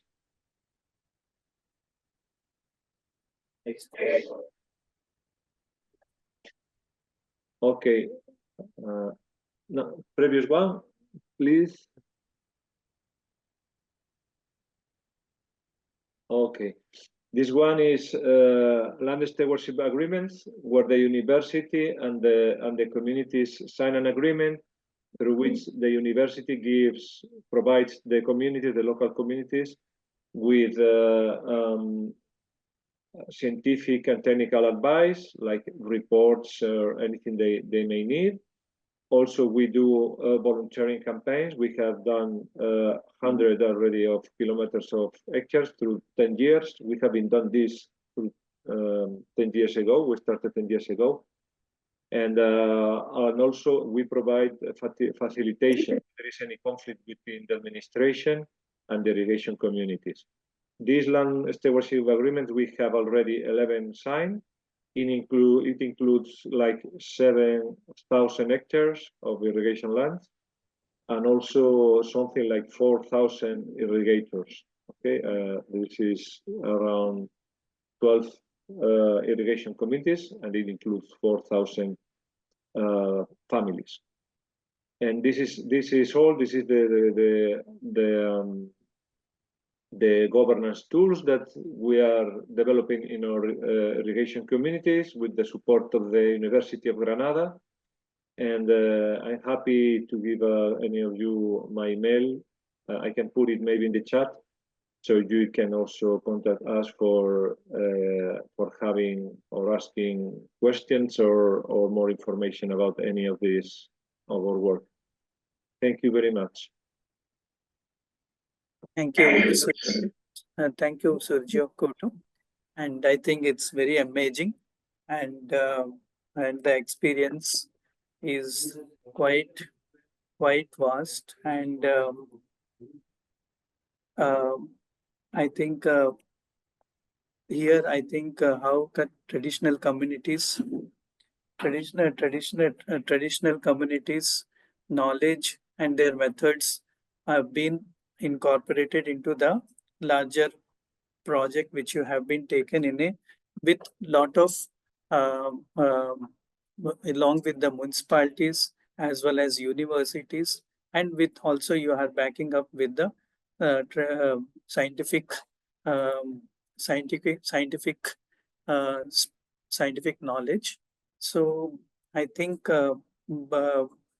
really the videos are quite effective, and I think very clearly it is showing that values are very important, social justice is very important, and how irrigation communities backed up with the administrations, and overall how they could able to mitigate the climate changes which is happening at all world, and still you have been using the participatory management plans, and almost 4,000 irrigators, 12 communities coming together, preparing the working plans, and could able to resolve their requirements are met, and in terms of irrigation, livelihood, and long-term.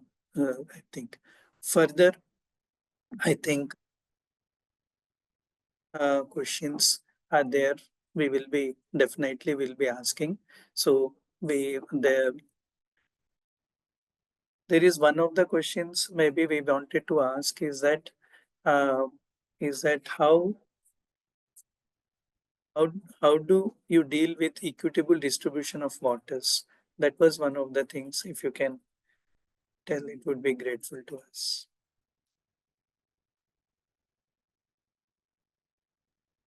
Okay, this is something that the local community does. Okay, the irrigation community does. The university or the municipality doesn't get involved in the sharing of water. And the irrigation communities, we have our statutes and we have our bylaws, we have our internal rules. They are very ancient, and they are normally, there is each piece of land, each plot of land has its right to water. Let's say we use it minutes. It's very similar to the first presentation of the afternoon. Each piece of land, depending on the size and of the type of crop, has an allocation of time for water. Let's say minutes, hours, half an hour, whatever.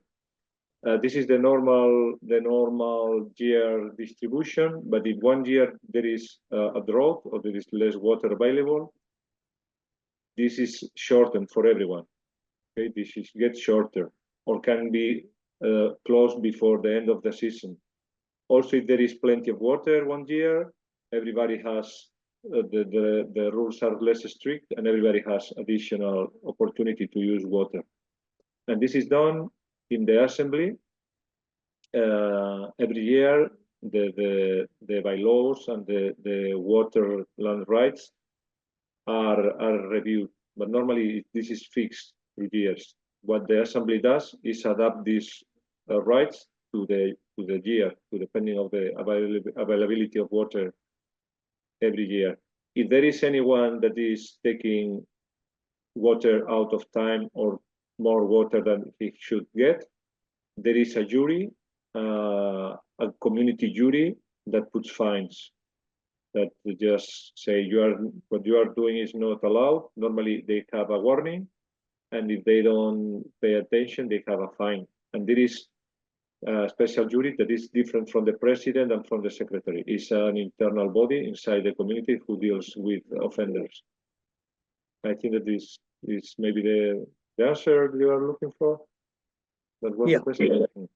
Yeah, I think it has given a lot of clarity, and I think the important point is the community has their own bylaws based on the availability of water, and they review it, and they assemble together, and further whatever based on the requirement, and they take the decisions, and further anything the problems or in something whoever are not abiding, the community judges, judiciary is there who can take care. Is it right?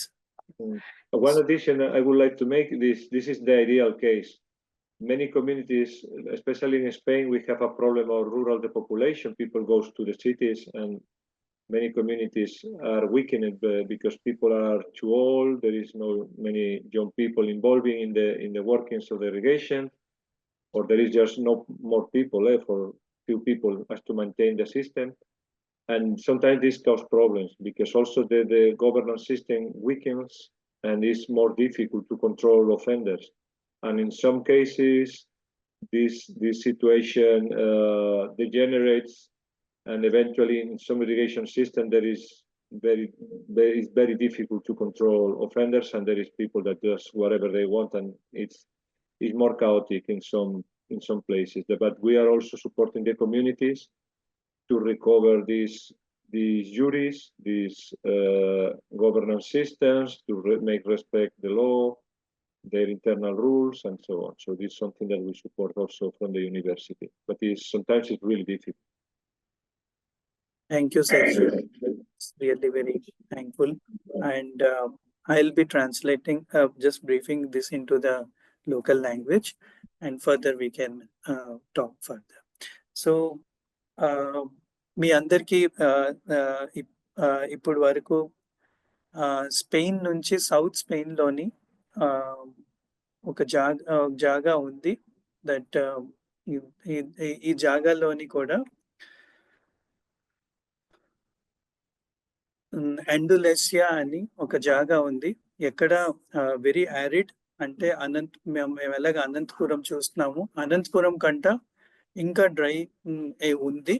ఇక్కడ basically ఎలాగా community వాళ్ళు ఎలాగ ఇరిగేషన్కి వాళ్ళ పద్ధతులు ఎలా పెట్టుకుంటున్నారు, దానికి తోడు ఎలాగా యూనివర్సిటీసు, దాని తర్వాత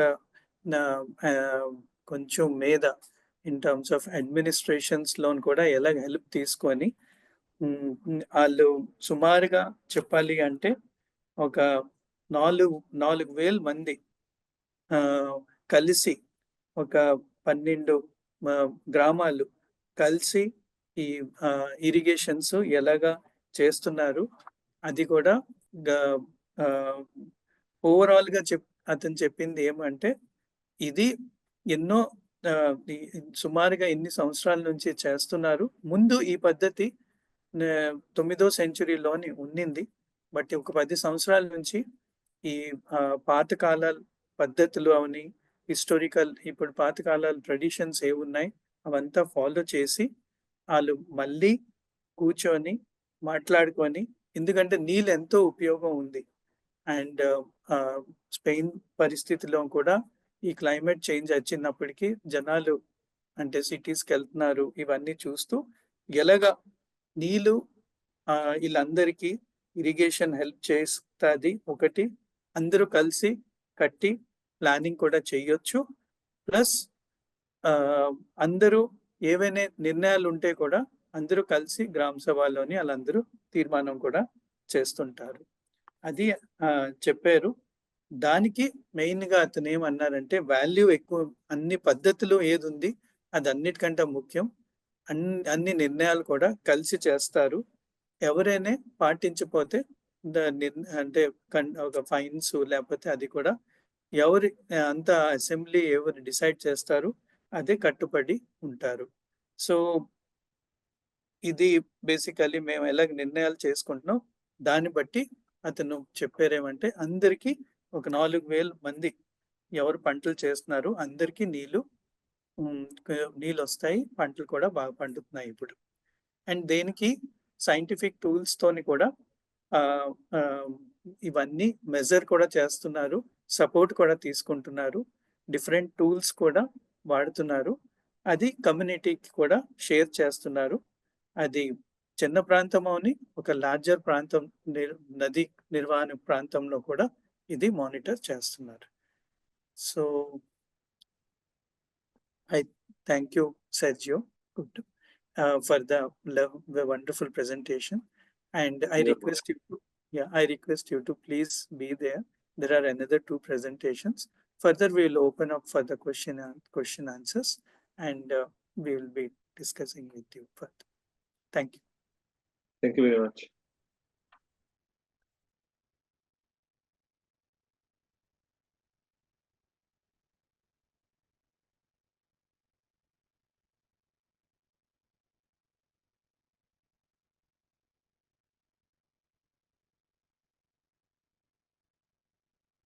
ప్రభాకర్ రెడ్డి గారు ఉన్నారా? సార్ నమస్తే సార్. సార్ ఎస్ సార్ ఉన్నారు సార్. మీరు ప్రెజెంటేషన్ చేస్తారా, చెప్తారా మీ గ్రామం గురించి, మీరు ఏది అనుకున్నారు, వక్రీ చెరువు గురించి ఎలా కృషి చేశారు? నమస్తే సార్ ప్రభాకర్ రెడ్డి గారు. నమస్తే సార్. సార్ మాది కర్నూలు జిల్లా. ఓకే. కర్నూలు జిల్లా ఆస్పర్ మండలము దీకోటికొండ పంచాయతీలో మజారా గ్రామమైన బయలుపత్తికొండ సార్ మాది. రెడ్డి గారు మీ వీడియో ఆన్ చేస్తారా ఒకసారి? కనబడుతుంది.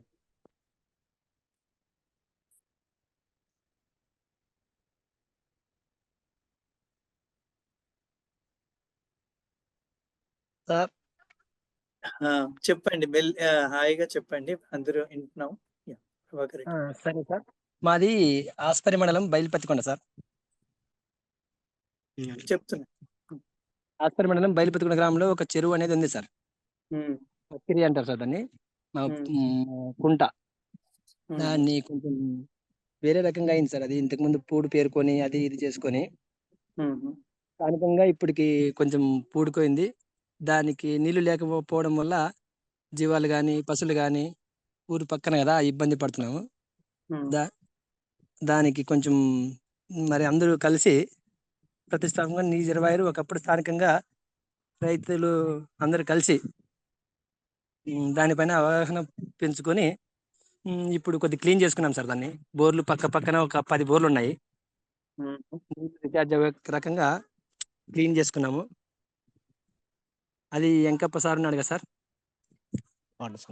అపార్ట్ సంస్థ నుంచి వెంకప్ప సార్ వచ్చాడా? ఆ కాదు, సార్ మీరే నుంచి మీరే చెప్తుండండి కొంచెం, దాంతో చెప్తారు. Right sir.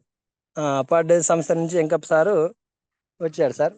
ఆ సార్ నుంచి మాకు కొంచెం కొన్ని గ్రామంలోనే సమస్యలు అంటే ఏదైనా ఒక మీటింగ్ అనేది ఏర్పాటు చేసుకొని ఆ అవగాహనతో మేము ముందుకెళ్ళి అది క్లీన్ చేసుకొని పక్కనే ఉన్న బోర్లు రీఛార్జ్ అవ్వడం వల్ల కొంచెం సంతోషంగా ఉన్నాం సార్ రైతులు.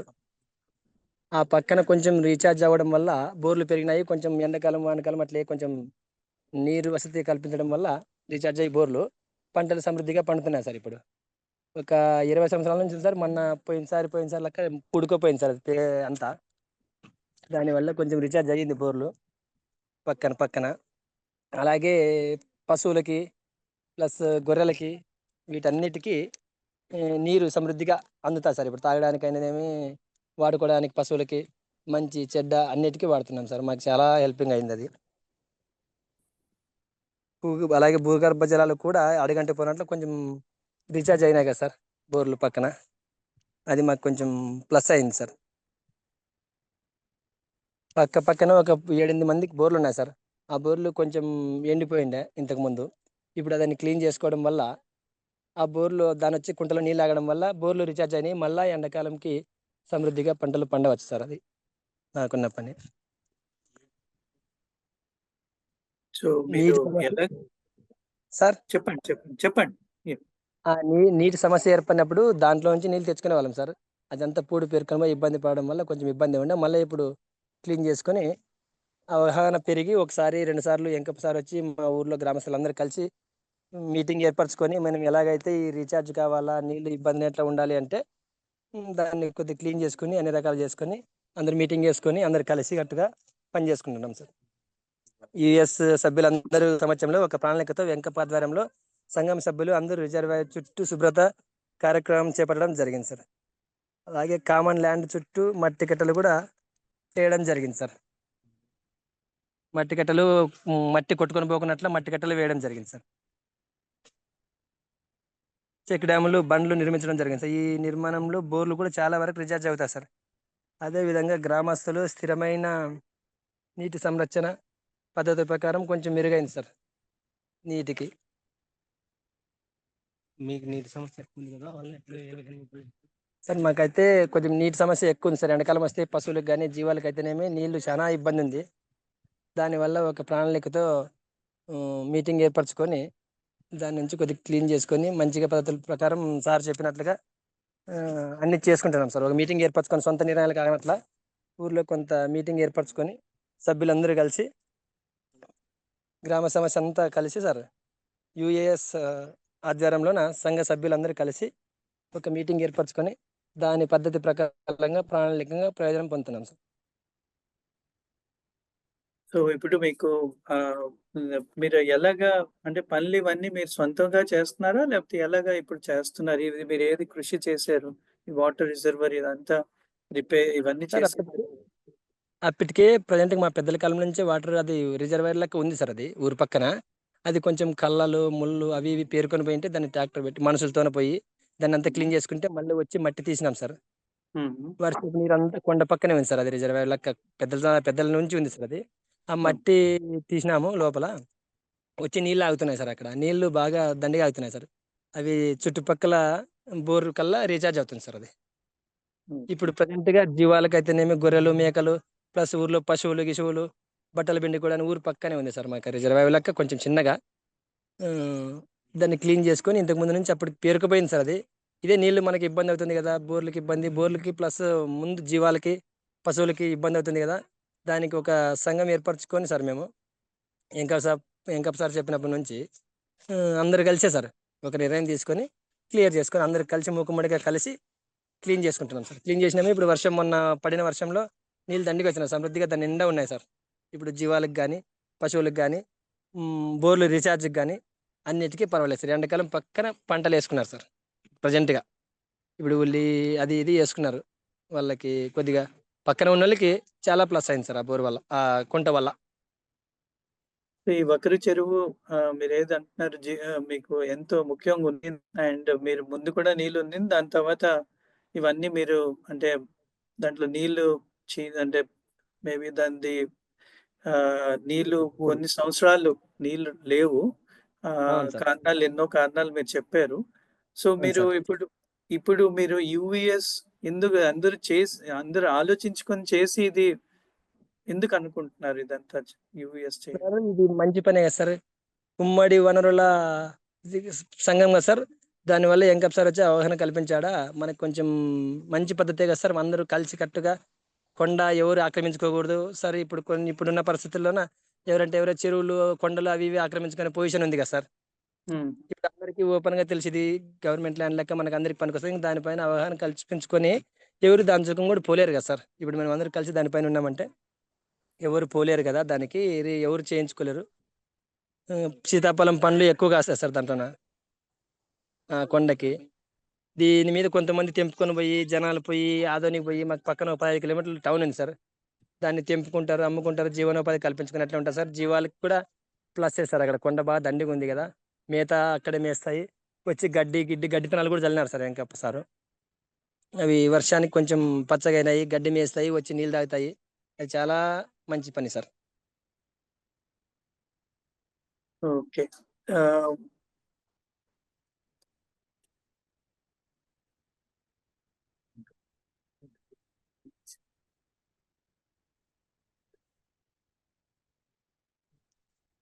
సో వెంకప్ప గారు కొంచెం ఫెసిలిటేట్ చేస్తారా? ఇప్పుడు ఇతను ఇప్పుడు చెప్పారు కదా. హలో వెంకప్ప సార్ ఉన్నారా? ఉన్నారు సార్.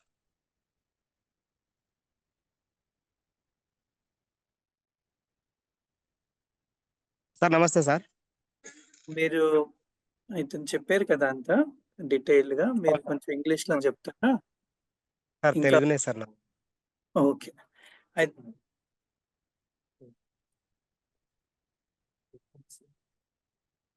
ఓకే. మీకు ఇంకేమైనా మీరు అతను ప్రభాకర్ రెడ్డి గారు ఏమి చెప్పారు, దానికి ఏమైనా యాడ్ చేయాలంటే మీరు చెప్తే నేను ఇంకా అందరికి చెప్పగలుగుతాను. సార్ అదే విధంగా ఈ కామన్ ల్యాండ్ లో ఉన్నటువంటి ఎక్కువ బీడు భూములు ఉన్నాయి. అక్కడ వీళ్ళు ఏం చేశారంటే బోర్లు రీఛార్జ్ అవడానికి మన డిఓపిలు ఫామ్ పండ్స్ ఎక్కువ కొట్టించుకొని వాటి ద్వారా పొలాలకు యూజ్ చేసుకుంటున్నారు సార్ వాటరు. ప్రధానంగా ఇక్కడ సమస్య ఏమంటే ఇప్పుడు నీళ్లు తాగడానికి వీళ్ళకి చాలా ఇబ్బంది. అంటే గ్రామంలో బోర్లు ఒకటే బోరే సార్. సింగిల్ బోర్ ఉంది. ఎండాకాలం రాగాను వీళ్ళు వచ్చేసి చాలా దూరం వరకు వెళ్ళి వాటర్ తెచ్చుకోవాల్సి వస్తుంది సార్. వీళ్ళు ఈ ఎన్ఆర్జీఎస్ తరపున వచ్చేసి డిఓపిలు ఫామ్ పండ్ చేసుకోవడం వల్ల ఇప్పుడు ఆడ గ్రామానికి ఉన్నటువంటి చుట్టుపక్కల ఒకటి బోర్వెల్ రీఛార్జ్ ఉంది. దాని ద్వారా ఈ డిఓపిలు చేసుకోవడం వల్ల ఎండాకాలం కూడా వీళ్ళకి పుష్కలంగా నీళ్ళు దొరుకుతున్నాయి సార్. అదేవిధంగా ఈ మన వక్రీ దగ్గర ఉన్నటువంటి కామన్ ల్యాండ్ లో మనం ప్లాంటేషన్ అయితే చేయించాము.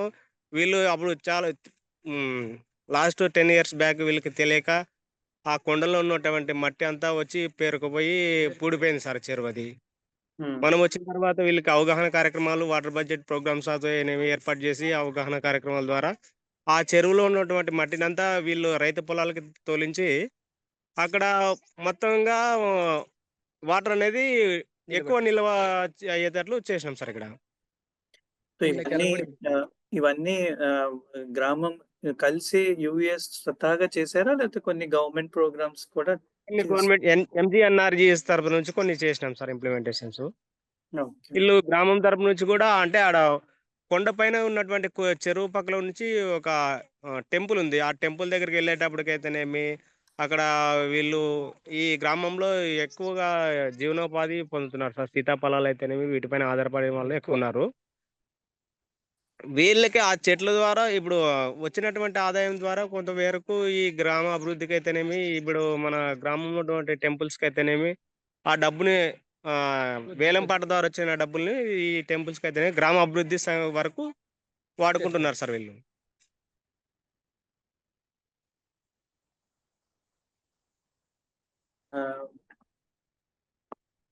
థ్యాంక్ యూ వెంకప్ప గారు అండ్ ప్రభాకర్ రెడ్డి గారు. నేను కొంచెం దీనికి ఇంకా అందరికి కూడా చెప్తాను నేను ఇంగ్లీష్ లోనే. ఫర్దర్ ఏమైనా ఉంటే మీకు మళ్ళీ ఇప్పుడు అడుగుతాను ఏమైనా. అండ్ మీరు ఉండండి, Okay. Oh. So I just wanted to tell about the story of Bailipattikonda. Bailipattikonda village, which is located in Kurnool, and the village is located very remote village. It is, and a very remote village where is surrounded by hillocks and tanks, as well as largely dependent on farm ponds, and agriculture was the major prime. But because of many reasons, the degradations have happened, and because of the tanks, which was very functional and very live, has been degraded. I mean, the soil from the hillock, it all has come, and their journey of restoration, as they did some plantation interventions at the hillock, they started protecting, and the silt which is there, they have removed from the big reservoir, and the name of this is Vakri Cheru, which directly helped larger storage of water in that reservoir, and that directly resulted bore wells which are there surrounding that reservoir have been, the groundwater has come, bore well has recharged, and they could able to do the cultivations, and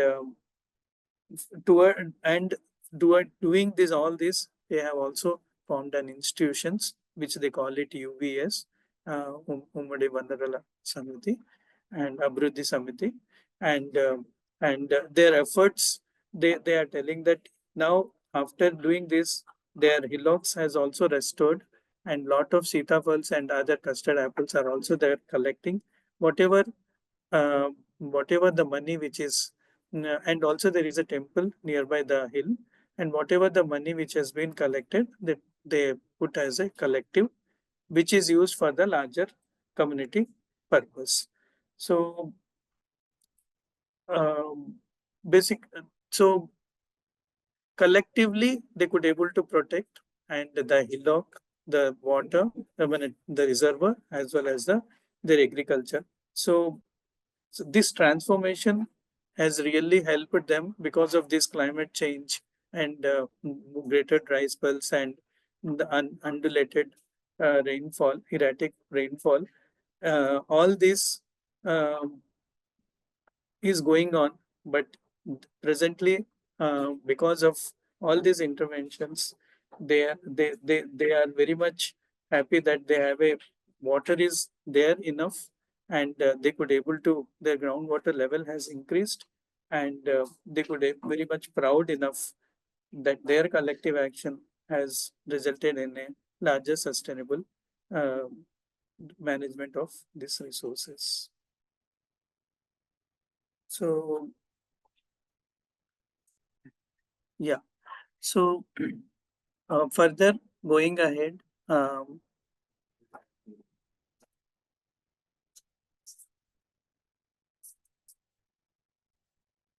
तो अभी तक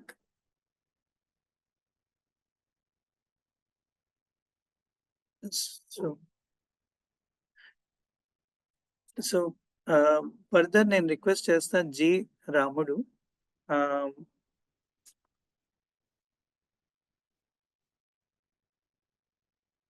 G రాముడు ఉన్నారా sir? Sir ఉన్నాం sir. So G రాముడు గారు, ఇప్పుడు మీరు ఇంకా వీరేష్ గారు ఉన్నారా? ఎస్ సార్, ఇద్దరు ఉన్నాం సార్. ఓకే, సో మీ అనుభవం మీరు కొంచెం చెప్తారా? చెప్తాం సార్. చెప్పండి సార్. నా పేరు రాముడు సార్, మాది వెంకటగిరి గ్రామం సార్, ఎమ్నూరు తాలూకా సార్, కర్నూలు జిల్లా సార్, ఏపీ సార్.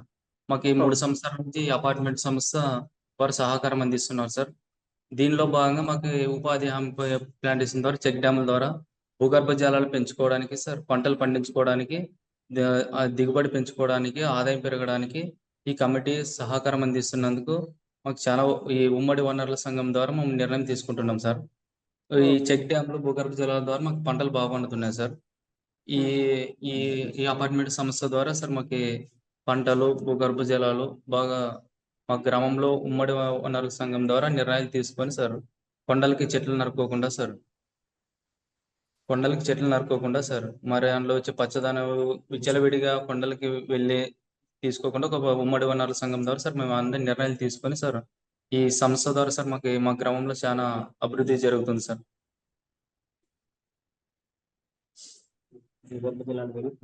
భూగర్భ జలాలు పెరిగి సార్ మాకి పంటలు బాగా పండుతున్నాయి సార్. మాకి ఎన్ఆర్జిఎంసీ సంస్థ ద్వారా సార్ ఈ భూగర్భ జలాలని బాగా పెరుగుతున్నాయి సార్, పంటలు బాగా పండుతున్నాయి సార్. మా అందరూ వచ్చేసి వంట చెరుకు ఇలాంటివి నరుక్కోకుండా సార్ మా గ్రామంలో ఈ అపార్ట్మెంట్ సంస్థ వారు సార్ ఉమ్మడి వనరుల సంఘం ద్వారా మేము అవగాహన కలిగిస్తున్నారు సార్. కాబట్టి సార్ ఈ సంస్థ ద్వారా సార్ మాకి పంటలకి మాకి రేగుపళ్ళు కానీ సీతాపళ్ళు కానీ అమ్ముకోవడానికి జీవనోపాధికి కూడా గొర్రెలు మేపుకోవడానికి సార్ ఇట్లాంటివి కొంచెం బాగా ఉపయోగపడుతున్నాయి సార్ ఈ సంస్థ ద్వారా సార్. ఈ అపార్ట్మెంట్ సంస్థ ద్వారా సార్ మా ఉమ్మడి వనరుల సంఘం అందరూ ఒక నిర్ణయం తీసుకుని సార్ దాని ద్వారా మేము క్లైమేట్ గురించి దీని గురించి చాలా జీవనోపాధి గురించి చాలా అవగాహన కలిగిస్తున్నారు సార్ ఈ సంస్థ. ఈ సమస్య వల్ల సార్ మాకు పంటలు బాగా పండుతున్నాయి సార్. చెక్ డ్యాముల ద్వారా ఈ గొర్రెలకి వీటికి సార్ నీళ్లు సార్ వేరే వాళ్ళు ఖాళీ భూముల్ని ఆక్రమించుకోకుండా సార్ మాకు చెక్ డ్యాముల ద్వారా మా ఈ సమస్య ద్వారా మాకు చాలా ఆదాయం చేకూరుతుంది సార్. ఈ కమిటీ వారు మాకు చాలా సహకారాలు అందిస్తున్నారు సార్. ధన్యవాదాలు సార్.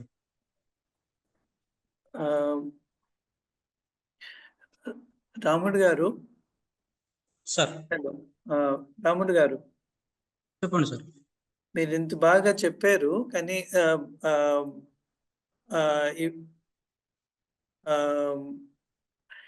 మీరు అన్నారు కదా మీ కొండలు. అవును సార్. సో మీ కొండలు ఇప్పుడు మీరు కాపాడుతున్నారు. దాని తర్వాత కాపాడిన తర్వాత మీరు ఇవన్నీ చేశారు. అవును సార్. సో ఇప్పుడు మీరే అంటున్నారు మీకు ఇప్పుడు మైనింగ్ ది కూడా ప్రాబ్లమ్స్ వచ్చింది, కానీ దాని గురించి మీరు కొంచెం ఏమైనా చెప్పలేదు, ఏమైనా చెప్పాలుందా? ఎస్ సార్, మైనింగ్ అంటే సార్ ఫస్ట్ మాకు గ్రామాల్లో ఎవరు చెప్పేవాళ్ళు కాదు సార్, మాకు తెలియదు. మేము ఆ మైనింగ్ ఆపమని పోయాం సార్. మేము కొండలకి కూడా పోలీస్ స్టేషన్ దగ్గరికి వెళ్ళాము, పోలీసులు కూడా మమ్మల్ని ఎవరు పట్టించుకోలేదు సార్. గ్రామస్తులంతా కూడా దిక్కుదోచని స్థితిలో ఉన్నప్పుడు మాకు అపార్ట్ సంస్థ వాళ్ళు వచ్చి గ్రామాల్లో కొంచెం అవగాహన కల్పించిన తర్వాత మళ్ళీ కలెక్టర్ దగ్గరికి వెళ్ళాము. కలెక్టర్ దగ్గరికి వెళ్ళిన తర్వాత మాకు ఒక నెల రోజుల తర్వాత కలెక్టర్ గారు న్యాయం చేశారు సార్. మాకు అక్కడ మైనింగ్ ఆఫ్ చేసి కొండను మీరే ప్రొటెక్ట్ చేసుకోండి అని చెప్పారు సార్.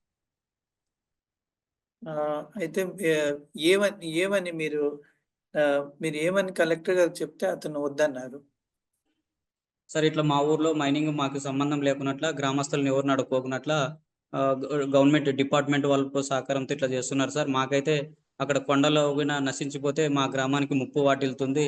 మాకు అక్కడ పశువులకు మేత కానీ లేదంటే అక్కడ మాకు రీసోర్స్ దెబ్బతిని ఇబ్బంది పడతాం సార్ అని చెప్పి కలెక్టర్ గారికి, అది ఒక్కసారి కాదు సార్ 2 సార్లు రిప్రజెంటేషన్ ఇచ్చిన తర్వాత అది రెండోసారి కూడా ఎఫ్ఎస్ అండ్ అపార్ట్ సంస్థ వాళ్ళు మాకు ఇక్కడ సహకారం అందించారు సార్. వాళ్ళ సహకారం మీద నుంచి మాకు ఇదంతా జరిగింది sir.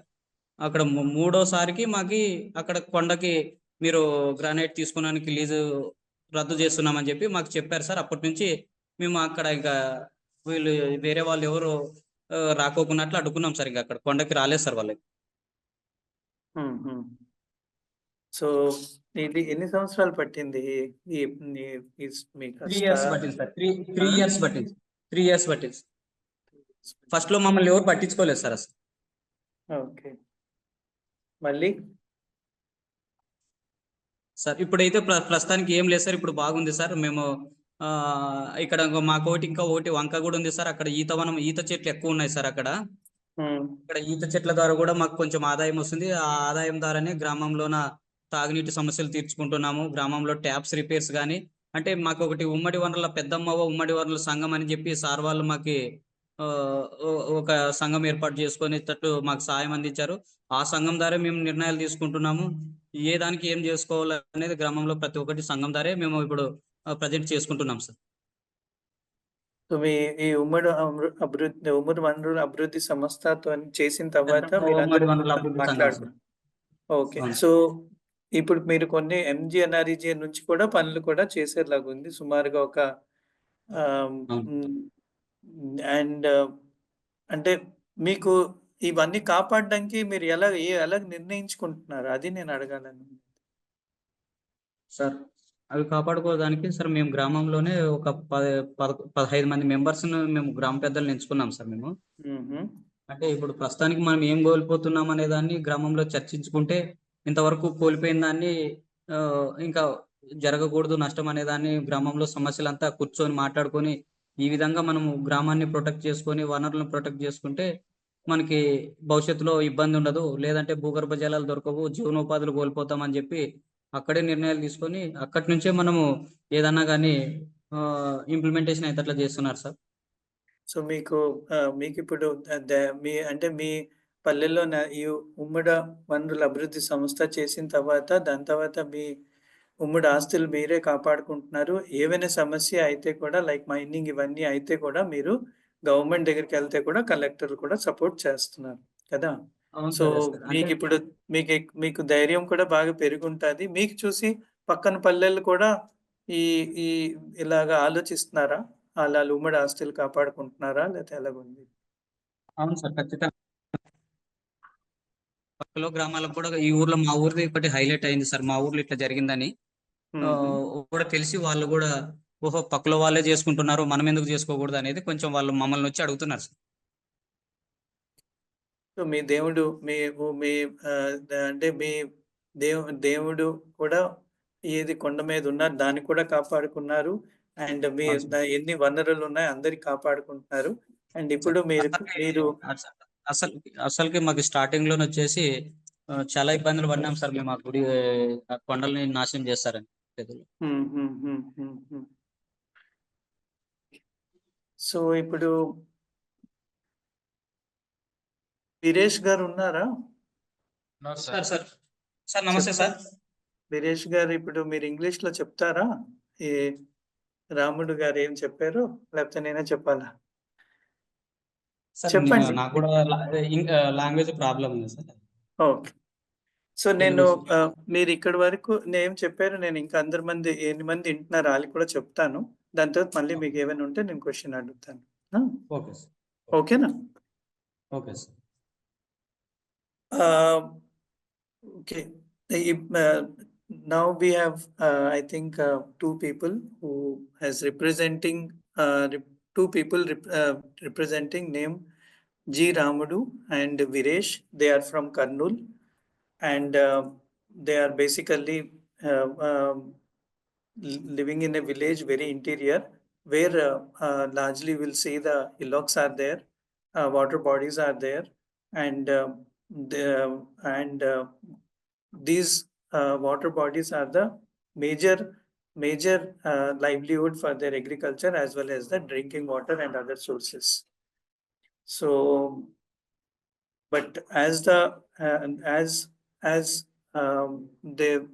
communities started to as they are seeing that their resources have been regularly fire is occurring and it is degraded, and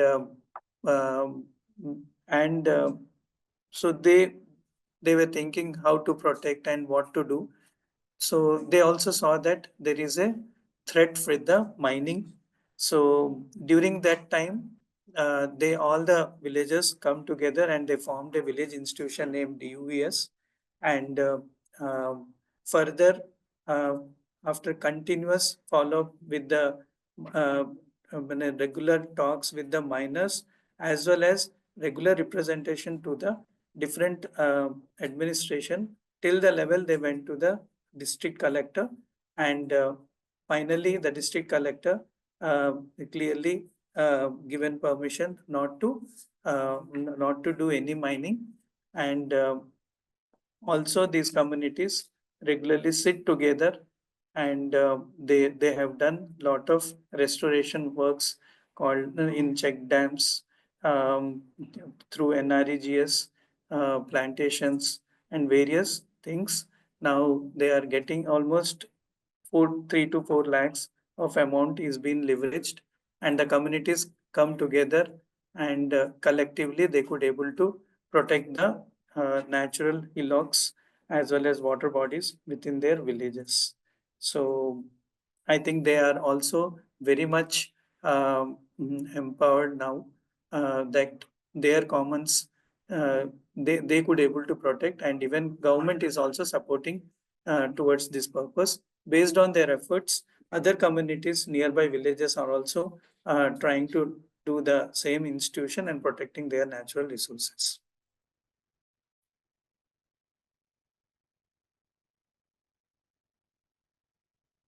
Yeah.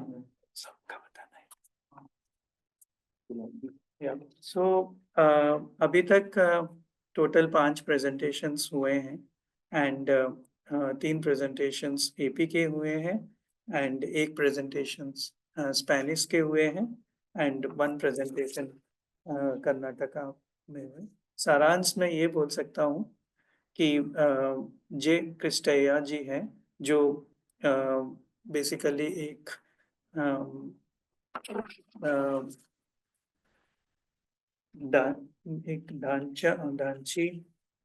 गोंची system के बारे में बताएं, जहाँ पानी रहता है माने नदी के पास, और उस नदी के पास में वो गोंची बनाते हैं, एंड उससे पानी पूरा 250 या 500 घरों के लिए पानी चैनल होके जाता है, एंड ये चैनल को पूरा जितने सारे खेती करते हैं उन लोग सब लोग उसको पूरा रखवाला करते हैं, एंड दे ऑल सभी लोग निर्णय भी करते हैं किसको पानी भी इक्विटेबल डिस्ट्रीब्यूशन हो।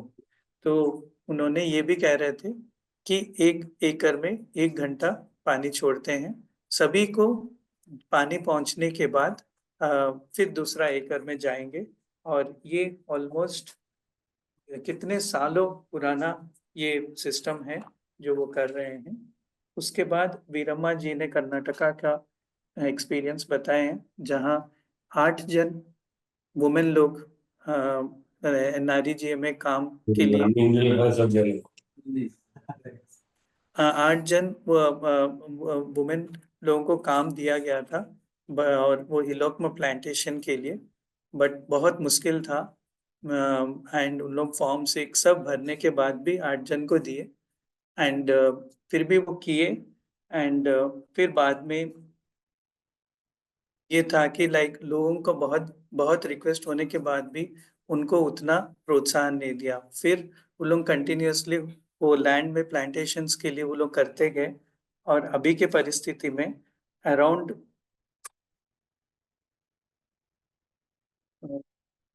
1 करोड़ का काम वो खुद कर रहे हैं पूरा 1 साल में, एंड ऑलमोस्ट 1300 लोग जाके काम कर रहे हैं। बट ये प्रोसेस में क्या है कि वो लोग NREGA प्रोग्राम उनके विलेज में बहुत अच्छा से कर रहे हैं, उनके जितना वाटर, उनके विलेज का वाटर सिक्योरिटी उन लोग मैंने इतना काम किए कि पानी भी सेव हो रहा है और वाटर भी सिक्योरिटी हो गया है, जैसे कि उनके ओपन वेल्स एंड बोरवेल्स में अच्छा से रिचार्ज हुआ है, एंड पानी सभी जगह पे अभी मिल रहा है। ग्राउंड वाटर 700 फीट में था, अभी 300 फीट में आ गया है, एंड ड्रिंकिंग वाटर का कोई समस्या नहीं था। ये विलेज में वाटर का बहुत प्रॉब्लम था, जहाँ ये कम्युनिटी मिलके वो मैंने उन्होंने गवर्नमेंट के साथ निरंतर NREGA प्रोग्राम में फॉर्म 6 किए, सब अप्लाई किए और रेगुलरली काम कर रहे हैं। तो वो बोल रहे हैं कि NREGA प्रोग्राम को उनके लिए एक बोन है, और कम्युनिटीज को भी एक उनके विलेज में एक सबको प्रोत्साहन है ये एक अच्छा से हो करके, एंड उनको ये भी मिला, वाटर वॉरियर अवार्ड भी उनको मिला था। फर्दर हमने सर्जियो कोटो, जो स्पेन, साउथ स्पेन से ये मैंने उनका एक traditional and historical irrigation practice है जो गवर्नेंस की तरफ है, जिसमें उन लोग अपने टैंक्स को एंड टैंक्स को ये सब रिवाइव किया गया था, एंड जिसमें उसमें वो scientific tools and monitoring mechanisms और मॉनिटरिंग मैकेनिज्म्स भी कम्युनिटी असेंबली डिसीशंस भी लेते हैं, उनके बायलॉज सब कुछ इवॉल्व भी करते हैं, एंड जो भी डिसीशंस लेना है कम्युनिटीज करते हैं। उसी तरह 2 और प्रेजेंटेशंस हुआ था।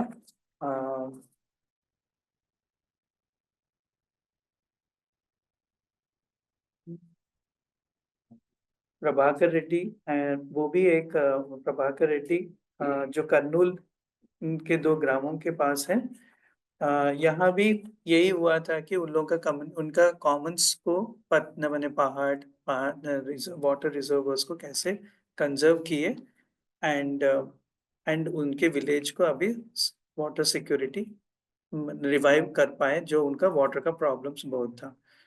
एंड लास्ट में जो था बात जी रामुडू एंड वीरेश ने किया था, उन्होंने भी अपना कम्युनिटी लेड बहुत सारा इंटरवेंशंस किए थे, जिसमें एनआरईजी एंड अदर काम से लिवरेज किए, एंड अपने टैंक्स को रिवाइव किए, एंड विलेजेस में भी टैंक्स को रिजर्व किए, हिलॉक्स को भी प्रोटेक्ट किए, एंड माइनिंग से भी उन्होंने बचाया।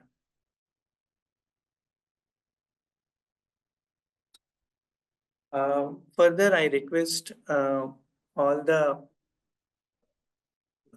audience. अभी हम लोग audience. Now we have gone to the question answer session. I request all the audience, if any questions are there, please ask to the panels. So further, which way we can help, we can facilitate the process.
So ఒక question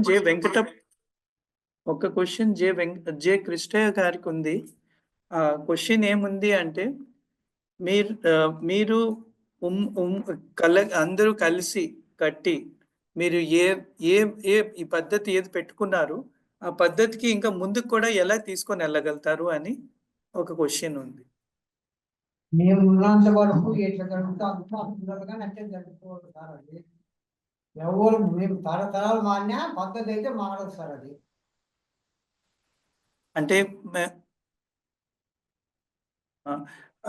అంటే ఒకటే ఏముంది అంటే, మీరు పద్ధతి ఉంది, ఇప్పుడు మీరైతే ఇప్పుడు ఉన్నారు, ఇంకా కొత్త తరా కూడా అంటే మీ పిల్లల్లో ఉన్నాయండి, మీ ఫ్రెండ్, మీరు ఎన్ని మంది ఇప్పుడు మెంబర్స్ ఉన్నారు, సభ్యులు ఉన్నారు, వాళ్ళ పిల్లలు కూడా ఉన్నారు, వాళ్ళు కూడా ఇప్పుడు ఈ పాటిస్తున్నారా, ఎలాగా మీరు ఇది ట్రాన్స్ఫర్ చేస్తారు అని బాధ్యత. ఇంకా ముందు మా పెద్దోళ్ళు కూడా ఇదే ప్రాసెస్ చేసుకొని పోయినారు, వాళ్ళని మేము అనుసరిస్తున్నాం. మమ్మల్ని కూడా మా పిల్లలు మమ్మల్ని అనుసరిస్తారని కోరుకుంటున్నాం సార్. మళ్ళీ చెప్పండి. ముందు పెద్దోళ్ళు మా పెద్దోళ్ళు కూడా ఇదే పద్ధతిని అవలంబించినారు సార్. వాళ్ళు పోయినా కానీ ఇప్పుడు మేము మళ్ళీ అదే పద్ధతిని అవలంబిస్తున్నాం. రేపు పొద్దున జరగబోయే దినాల్లో కూడా మా పిల్లలుగా ఇదే పద్ధతి అవలంబించాలని చెప్తాను. సో మీ నమ్మకం కూడా ఉంది ఏమంటే నమ్మకం ఉంది సార్ మాకు. ఇప్పుడు ఎన్ని తరాలు పోయిందో తెలియదు సార్ మాకు. అది జరుగుతుంది కాబట్టి ఆ పద్ధతి అట్టే జరుగుతుంది.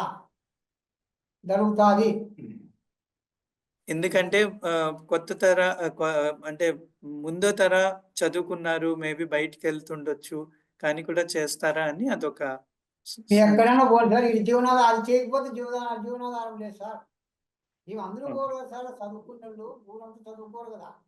ఇంట్లో కుటుంబంలో ఒక చదువుకుంటారు, పొలమాలకే జీవనాధారం చేసుకొని బతకలేము sir.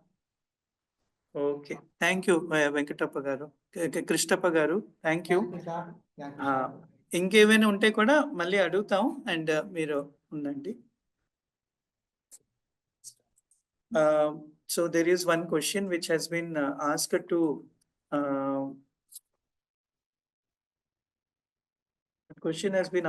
Kristaya, that they are doing this system of drenching, and in which we asked that, like this from many generations they have been protecting and doing this system. So what, how do they want to, how it can be translated into the younger generation, whether they will be doing on. So he told that from our previous elders, it has come to us. Similarly, it will go to our younger generations. Even though we have asked, like even if they do for jobs or whatever place, all may not be going. Whoever is there, they will be there and they will be doing this, because this is the only source where we all are living, and that is the only support center for our livelihood to go further, and food security there.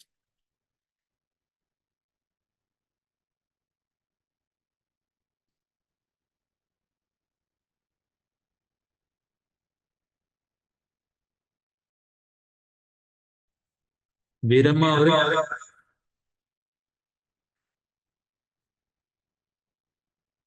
Veeramma ಅವರೇ, ನಿಮ್ಗೆ ಇದ್ದೀರಾ?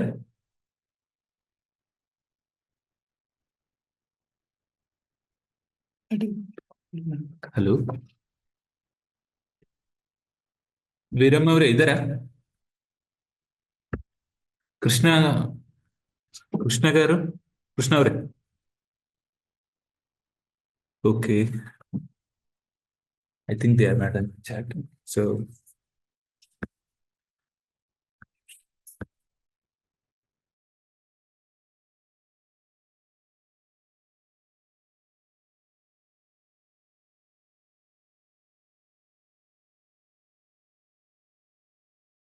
Sergio Kyoto.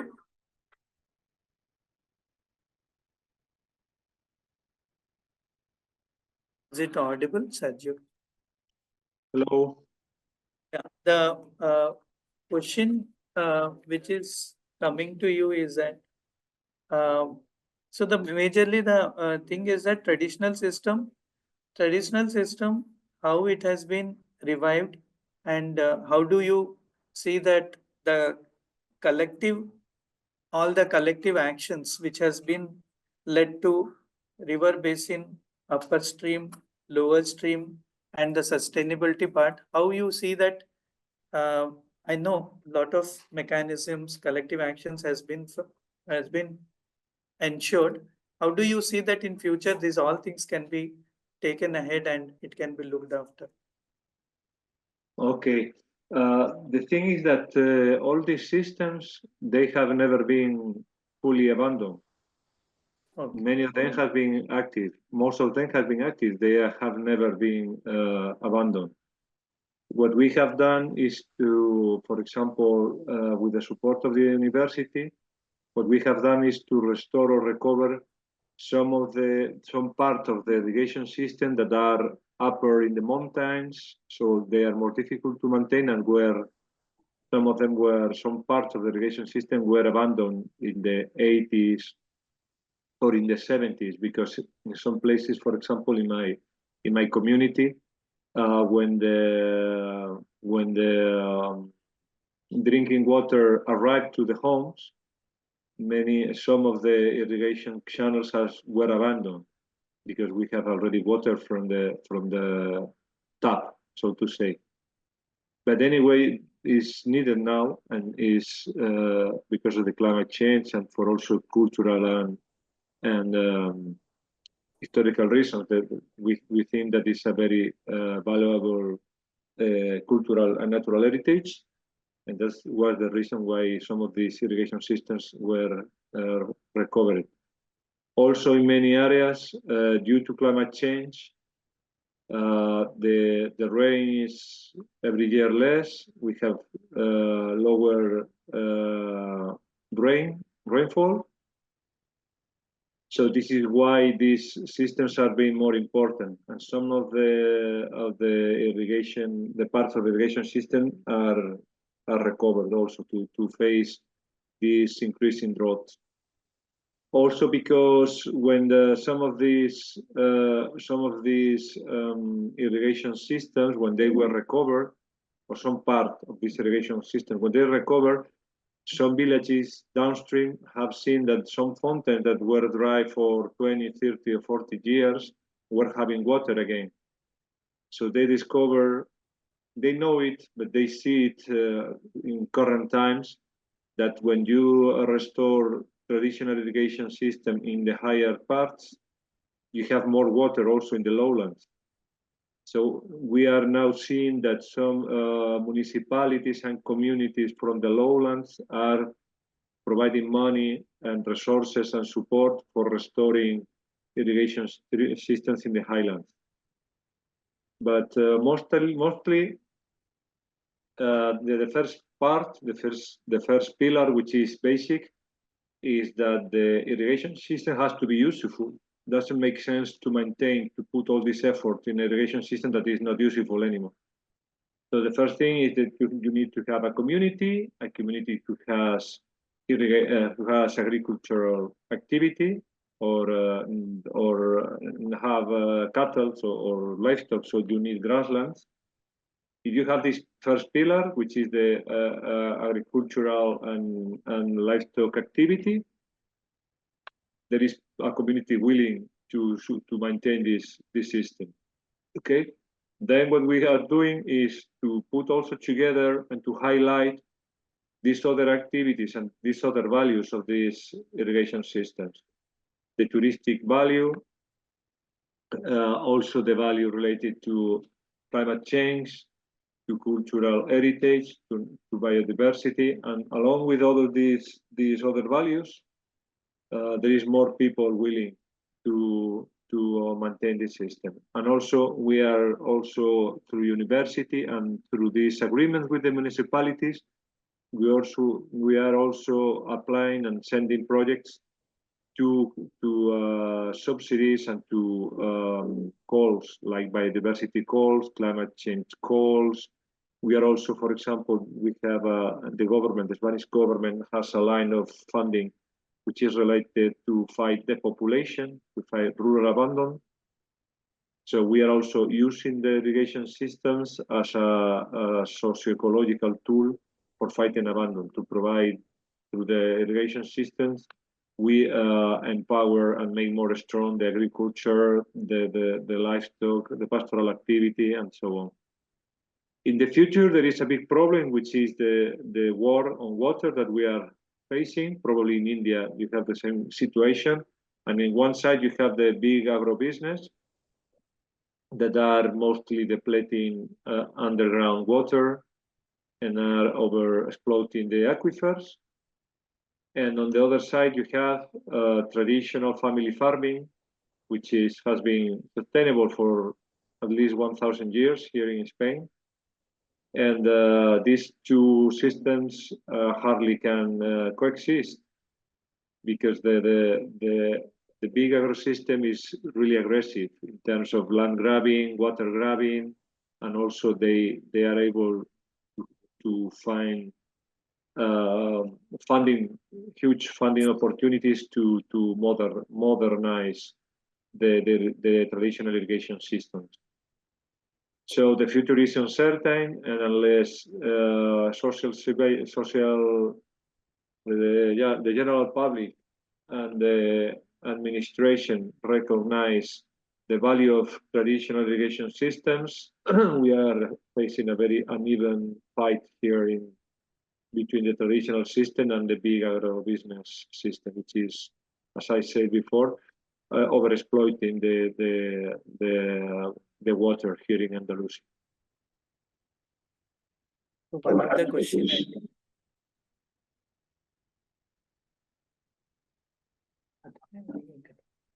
So one of the question I think you have asked, like how is the situation?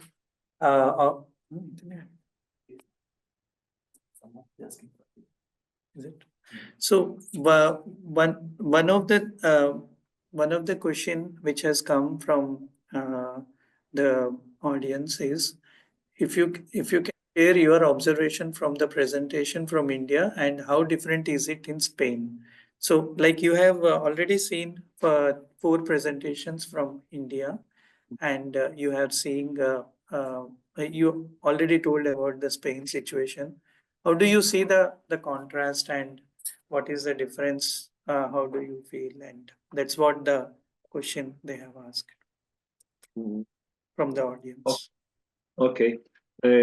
What is more striking for me are the similarities. The irrigation system of the community seems to be, at least from what I've seen, very similar in terms that there is a commons where the community has an assembly, the power of the community to decide how the water is shared, the rules and so on is the same here in Spain than in India. I guess that they also have a kind of a steering committee, and I also have seen that, as you said, there is clear rules about how much water has each member of the community. This is really similar. What is probably different from what I've seen is that here in many communities, the agriculture is not so important maybe as in India, because here, or in rural India, because here many people of the communities of the rural areas has other kind of jobs, like in service, or they are public servants, or they have whatever. So the money that comes, the food or the money selling the food that comes from agriculture, depending on the site, depending on the place, is not so important. So in many places that we are working, the irrigation communities just use the crops for complementing the food, just for leisure, or just for sharing the products as additional income, not as main income for the family. Okay. Also, with the population, with the people going more and more to the cities, that I think maybe is something that's happening in India, maybe not so strongly as in Spain. This means that many of these plots, of the agricultural plots, are abandoned. So the irrigation communities are getting weaker and weaker because they have less members, and its importance is smaller. So it's more difficult to find manpower or economic resources to maintain the irrigation system. But of course, I was only once in India, and I was not so lucky as to be shown an irrigation system. I will try next time. You're most welcome, and we'll be happy to visit the India and the irrigation, the water system and the irrigation system you can see also. And I think thank you, Sergio, for very nicely the clarity has been given in the context of India as well as in the context of Spain. I will try to share it in the local language, and further if anything is there, I'll get back to you. ఒక question ఉన్నింది,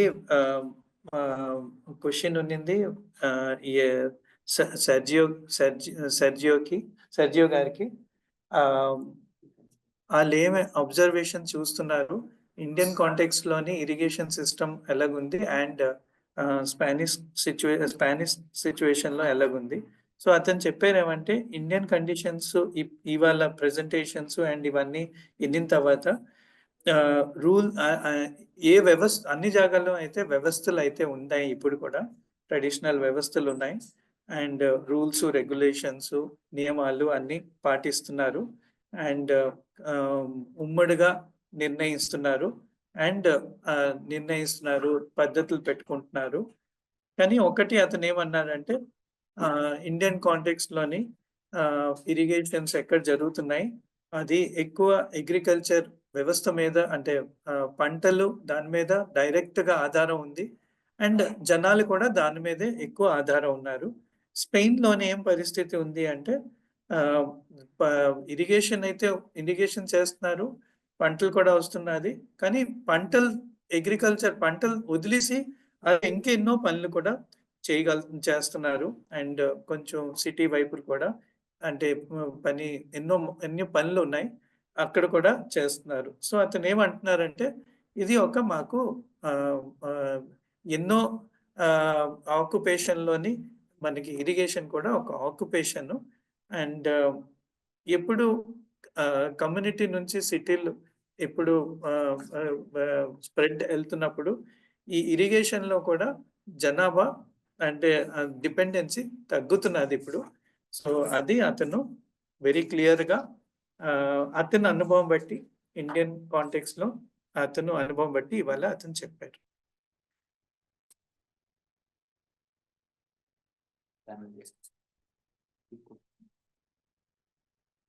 so Prabhakar Reddy గారు మీకు ఒక question అడుగుతున్నారు.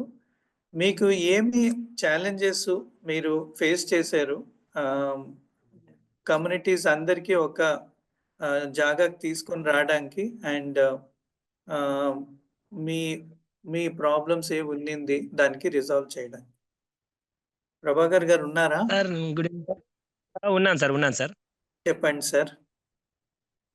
Sir మాకు ఇంతకు ముందుకి ఇబ్బంది ఉండే కదా సార్, ఇప్పుడు దాని కొద్ది ప్రాబ్లం సాల్వ్ అయింది కదా, మళ్ళీ ఇట్లే అందరూ కమిటీ ఏర్పరచుకొని ఇంకా ముందు భవిష్యత్తుకి ఏమి ఇబ్బంది రానట్లా చేసుకోవాలి అనే అవగాహన కొంచెం కల్పించుకోవాలి సార్. మేము ఇంతకు ముందు ఇప్పటి వరకు ఉన్న ప్రాబ్లం ఏమి రాకుండా దాన్ని ఏమన్నా ఇంకా మట్టి తీసి సైడ్ ఇంకా ఎత్తుగా వేసుకొని నీళ్ళు ఇంకా ఎక్కువగా ఆగేటట్టు చూసుకోవాలి. ఎండాకాలమైనా వానకాలమైనా ఎప్పటికీ ఇంకా భవిష్యత్తుకి ఇంకొక 10 సంవత్సరాల ముందు తరాలకైనా ఈ ఇబ్బంది రాకుండా తలెత్తకుండా కలిసి మాట్లాడుకొని చేసుకుందామనే ఆలోచన మాకు ఉంది సార్. మనం ప్రభాకర్ రెడ్డి గారు మీరు కొంచెం మీ వీడియో ఆన్ చేస్తారా? సరే సార్. కాదు అందరూ చూస్తారు, ఇంకా మీరు మాట్లాడితే బాగుంటుంది అని. హలో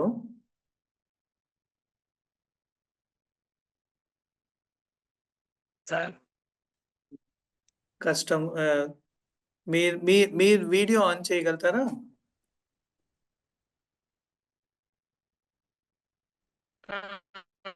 ఆన్లో ఉంది sir.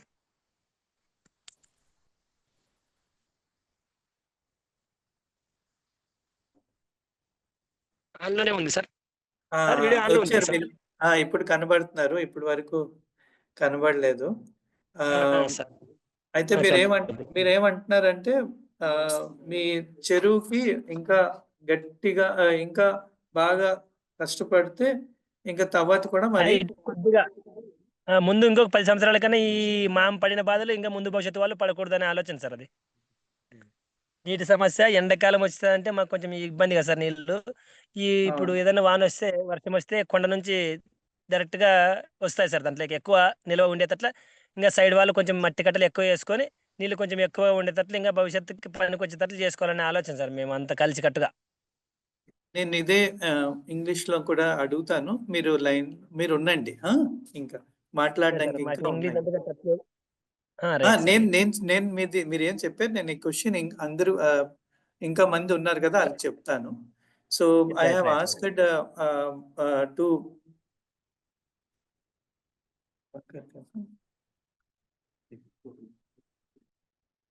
Prabhakar Reddy ji ko we have asked one like the challenges what they are facing. Many challenges they are facing, they could able to overcome. So in future also, how do they want to protect their resources? So towards this, he told that like we want to deepen the water body more it has to be strengthened. So what he is telling is that in future, there whatever the problems they have faced their generation, the next generation should not be facing.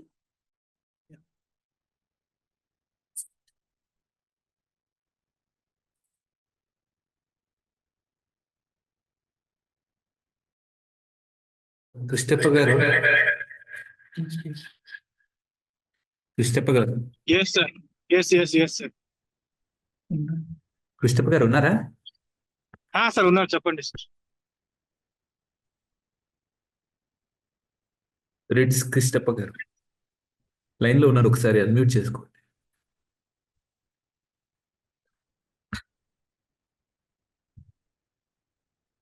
Kunal గారు చెప్పండి sir, line లోనే ఉన్నారు, చెప్పండి.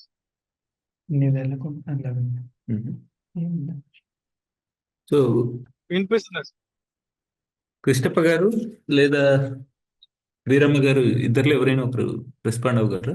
ಸ್ವಲ್ಪ respond ಮಾಡ್ತೀರಾ? Sir ಮಾಡ್ತಾ ಇದೀವಿ. ಕೇಳಿಸ್ತಾ ಇದೆಯಾ ಅಂತ ಕೇಳ್ತಾ ಇದ್ದೀನಿ. ಸರ್ ಕೇಳಿಸ್ತಾ ಇದೆಯಾ? ಕೃಷ್ಣ ಕುನಾಲ್ ಜಿ ಸ್ವಲ್ಪ ರೆಸ್ಪಾಂಡ್ ಮಾಡಿ. ವಿಡಿಯೋ ಅಲ್ಲಿ ಇದ್ರೆ. Hello sir, is it audible?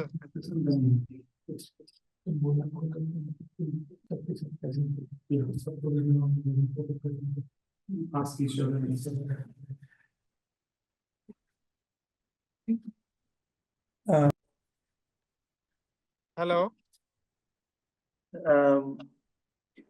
Now I request everyone to put their video on, and we will have a panel discussion. ఇప్పుడు నేను అందరికీ మీరు వీడియో ఆన్ చేసుకొని ఉంచండి. ప్యానల్ మీద ఎవరు ఉన్నారు వాళ్ళతో ఇప్పుడు మాట్లాడుకుందాం. ఎవరికైనా ఏమైనా అడగాలంటే we can talk.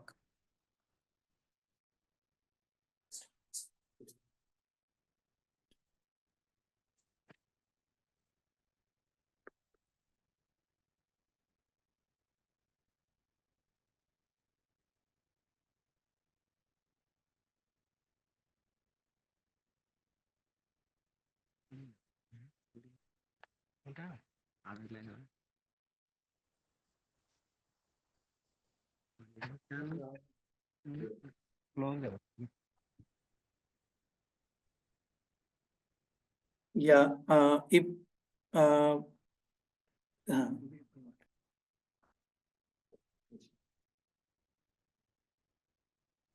ನಮಸ್ಕಾರ ಸರ್, ಕೇಳಿಸ್ತಾ ಇದೆಯಾ ಈಗ? ಕೃಷ್ಣಪ್ಪ ಅವರೇ ಕೇಳಿಸ್ತಾ ಇದೆಯಾ ಸರ್? ಕೇಳಿಸ್ತಾ ಇದೆಯಾ? ವೀರಮ್ಮ ಅವರಿಗೆ ಒಂದು ಕ್ವಶನ್ ಬಂದಿದೆ. ನೀವು ಎಲ್ಲರ ಜೊತೆ ಕೆಲಸ ಮಾಡುವಾಗ ಕಮ್ಯುನಿಟಿ ಅವರು ಹೆಂಗೆ ಏ ತರ ನಿಮ್ಗೆ ಮಾಡಿದ್ರು, ಎಲ್ಲರೂ ಆಕ್ಸೆಪ್ಟ್ ಮಾಡಿದಿರಾ, ಏನ್ ಹೇಳಿದ್ರು, ಅವರೆಲ್ಲ ನಿಮ್ ಕಡೆ ಬರ್ಬೇಕಂದ್ರೆ ನೀವೇನ್ ಮಾಡಿದಿರಿ, ಸ್ವಲ್ಪ ಅದು ಹೇಳ್ಕೊಡ್ರಿ.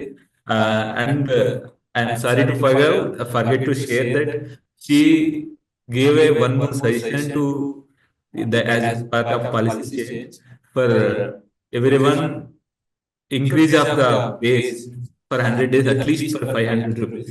She suggested that, so we forgot to further. Please, ನೀವು ನಿಮ್ ಕ್ವಶನ್ ಈಗ ಆನ್ಸರ್ ಮಾಡಿ. ಸರ್, ಈಗ ಫಸ್ಟ್ ಸ್ಟಾರ್ಟಿಂಗ್ ಅಲ್ಲಿ ಯಾರು ಬರಕ್ಕೆ ರೆಡಿ ಇರ್ಲಿಲ್ಲ ಸರ್. ಸ್ಟಾರ್ಟಿಂಗ್ ಅಲ್ಲಿ ಬರಕ್ಕೆ ಯಾರು ರೆಡಿ ಇರ್ಲಿಲ್ಲ. ನಾವು ಕೂಲಿ ಕೆಲಸ ಮಾಡಿದ್ದು ತಿಂಗಳಗಟ್ಟಲೆ ಆದ್ರೂ ಅಮೌಂಟ್ ಬರ್ಲಿಲ್ಲ. ಆಮೇಲೆ ನಂತರ ಅಮೌಂಟ್ ಬಂದ ನಂತರ ನಾವು ಇವ್ರ ಜೊತೆ ಕೆಲ್ಸಕ್ಕೆ ಹೋಗ್ಬೇಕಲ್ಲ, ಇವ್ರ ಜೊತೆ ನಾವು ಸಂಘಟನೆ ಆಗ್ಬೇಕಲ್ಲ, ಅಷ್ಟು ಸುಲಭವಾಗಿ ಸಂಘಟನೆ ಆಗ್ಲಿಲ್ಲ ಸರ್. ಅದೆಲ್ಲ ತುಂಬಾ ಕಷ್ಟಪಟ್ಟು ಹೋರಾಟ ಮಾಡ್ಬಿಟ್ಟು ಆಮೇಲೆ ಸಂಘಟನೆಗಳು ನಮ್ಮ ಸಂಸ್ಥೆಯವರು ಬಂದು ಸಂಘಟನೆ ಮಾಡಿದ್ರು. ಆದ್ರೂ ಅವಾಗ್ಲೂ ಬಗ್ಲಿಲ್ಲ ಸರ್. ಪಂಚಾಯತಿಯವ್ರು ತುಂಬಾ ವಿರುದ್ಧವ ಮಾಡಿದ್ರು ಸರ್ ನಮಗೆ. ನೀನು ಊರಾಗಿರೋ ಪಲ್ಚನೆಲ್ಲ ತೆಗಿಬೇಕು ಅಂತ ಮಾಜಿ ಮೆಂಬರ್ ತಾಲೂಕ್ ಪಂಚಾಯತಿ ಮೆಂಬರ್ ಗಂಡ ಆತರ ಹೇಳಿದ್ರು ಸರ್. ಅದಕ್ಕೆ ನಾನು ಹೇಳಿದೆ, ನಾನು ಪ್ಯಾಂಟು ಅಂಗಿ ಹಾಕಿಂದು ಚರಂಡಿಗಳು ತೆಗಿತೀನಿ, ನೀನು ಸೀರೆ ಉಟ್ಕೊಂಡು ನಮ್ ತರ ಲೆಕ್ಕಕ್ಕೆ ಇರು ಅಂತ ನಾವ್ ಇದೇ ಲೆಕ್ಕಕ್ಕೆ ಮಾತಾಡಿದ್ದು ಸರ್ ಫಸ್ಟ್ ಸ್ಟಾರ್ಟಿಂಗ್ ಅಲ್ಲಿ. ಅವಾಗಿಂದ ಮಾತಾಡಿ ಸಂಘಟನೆಗಳು ಬಲವರ್ಧನೆ ಆದ ನಂತರ ಈ ಸಂಘಟನೆಗಳು ಅಷ್ಟು ಸುಲಭವಾಗಿ ಬಲವರ್ಧನೆ ಆಗ್ಲಿಲ್ಲ ಸರ್. 10 ಜನದಿಂದ 20 ಜನದಿಂದ ಸ್ಟಾರ್ಟಿಂಗ್ ಆಗ್ತಾ 50, 100, 150, 200 ಹಿಂಗ ಆಗ್ತಾ ಹೋದ ನಂತರ ಬಲವರ್ಧನೆ ಆಯ್ತು. ನಮಗೂ ಕೂಲಿ ಹೋಗ್ಬೇಕು, ನಾವು ಕೆಲಸ ಮಾಡ್ಬೇಕಲ್ಲ, ಉದ್ಯೋಗ ಖಾತ್ರಿಯಲ್ಲಿ ನಮ್ಮ ಹಕ್ಕನ್ನ ನಾವು ಪಡ್ಕೋಬೇಕಲ್ಲ. ಇದು ಯಾರ್ದು ಅಲ್ಲ, ನಮ್ಮ ಹಕ್ಕು, ನಮ್ಮ ಹಕ್ಕನ್ನ ನಾವು ಪಡ್ಕೋಬೇಕು, ನಮ್ದು ಇದನ್ನ ನಾವು ತಿನ್ಬೇಕು ಅನ್ನೋ ಲೆಕ್ಕಕ್ಕೆ ಅವ್ರಿಗೂ ಸಹ ಸಂಘಟನೆಯಲ್ಲಿ ಎಲ್ಲ ತಿಳಿಸಿ ಹೇಳಿಸಿ ಮಾಡಿದ್ ಸರ್ ಅದ್ ಲೆಕ್ಕಲೆ. ಹಂಗಾಗಿ ಅವರು ಅಷ್ಟು ಸ್ಟಾರ್ಟಿಂಗ್ ಅಲ್ಲಿ ಎಲ್ಲ ಹೋರಾಟ ಸರ್, ಸ್ಟ್ರೈಕು, ಧರಣಿ ಎಲ್ಲ ಮಾಡಿದ್ವಿ ಸರ್. ಹಂಗೆ ಯಾವ್ದು ಕೊಡ್ಲಿಲ್ಲ ಸರ್. ಪಂಚಾಯತಿ ಮುಂದೆ ಧರಣಿ ಮಾಡಿದ್ವಿ, ತಾಲೂಕ್ ಪಂಚಾಯತಿ ಮುಂದೆ ಮಾಡಿದ್ವಿ, ಜಿಲ್ಲಾ ಪಂಚಾಯತ್ ಮುಂದೆ ಮಾಡಿದ್ವಿ, DC ಆಫೀಸ್ ಹತ್ರನು ಧರಣಿ ಮಾಡಿದ್ವಿ ಸರ್ ನಾವು ಲೆಕ್ಕದಲ್ಲಿ. ಕಾಳಿಗಾಗಿ ಹೋರಾಟ ಲೆಕ್ಕಕ್ಕೆಲ್ಲ ಮಾಡ್ದಂಗ್ ಮಾಡಿ ಇದನ್ನ ಈ ತರ ನಮ್ಮ ಸ್ಫೂರ್ತಿಯವರು ನಮ್ನ ಹರಿಹರದಿಂದ ದಾವಣಗೆರೆ ತನಕನು ಕಾಲ್ನಡಿಗೆಯಲ್ಲಿ ಕರ್ಕೊಂಡ್ಬಂದು ಧರಣಿ ಮಾಡಿ ಸ್ಟ್ರೈಕ್ ಮಾಡಿ ಇದು ಮಾಡಿ ಸರ್ ನಾವು ಲೆಕ್ಕದಲ್ಲಿ. ಹಂಗಾಗಿ ಈ ಲೆಕ್ಕದಲ್ಲಿ ಕೆಲಸ ಕೊಟ್ಟಿರೋ ಸರ್. ಇವಾಗ ಎಲ್ಲಾ ಅಧಿಕಾರಿಗಳು ನಮ್ಮನ್ನ ಸ್ಪಂದಿಸ್ತಾರೆ, ಗುರ್ತಿಸ್ತಾರೆ. ಎಲ್ಲರೂ ಹೌದು, ಎಲ್ಲರೂ ಸರಿ ಸಮಾನ ಇವ್ರು ಇರ್ಬೇಕು ಅನ್ನೋ ಲೆಕ್ಕದಲ್ಲಿ ಎಲ್ಲ ಹೇಳ್ತಾರೆ ಸರ್ ಈಗ ಅಧಿಕಾರಿಗಳು ಲೆಕ್ಕದಲ್ಲಿ.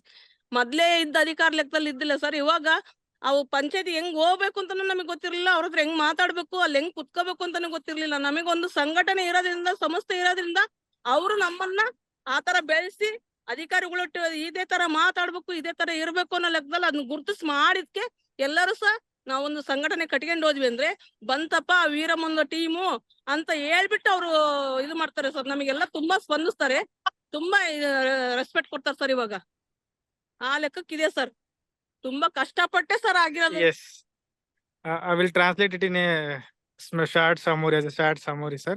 Yeah, as she was saying, the panchayat, like the male dominated panchayat was there, especially the women who were coming to work in the panchayat as a leader. The like main dominated team has not accepted easily, so they started selling, you come and clean our like drainage area. They started forcing to. Then as she said, the Veeramma has agreed that okay, I will come, I will wear the pant and shirt, I will clean your drainage area in front of your home, and meanwhile you wear sari and come with us for working. She challenged the leaders. So she challenged the leaders. So for that they have not stopped. So again, like one by one they joins together. They form a like union at the village level, then the panchayat level, and the taluk level, and the district level. Now they have a forum at state level also. They do the regular meeting with the government officials with their own initiative. They have the form union. No, sir, by the same union they will form the they will call the meeting at the Jilla Panchayat also, and they will take the like finance department, like the payment is not done, they'll ask the question directly to the Jilla Panchayat chief executive officer, why the payment is delayed, is there any reason from our side? So that much capacity they have. The letter correspondence which they do with the direct to the panchayat, to the Jilla Panchayat, directly they will do. Along with that, the payment also they'll ask. The payment delayed, material cost, and they'll submit the form number 16. If they are denied to give the work within 15 days, they will submit the ombudsman, they will copy it to ombudsman. So those things and all happening. So once the community people got confident that they'll get the payment, sure. If they delayed for one day, other day they will get. If they get the confirmation, if they got the payment of first payment, then they are united now. ತುಂಬಾ ಧನ್ಯವಾದಗಳು ಕ್ವಶನ್ಗೆ. So ನಿಮ್ಮ answer ಹೇಳಿದ್ಮೇಲೆ చాలా ಜಾಸ್ತಿ ಜನರಿಗೆ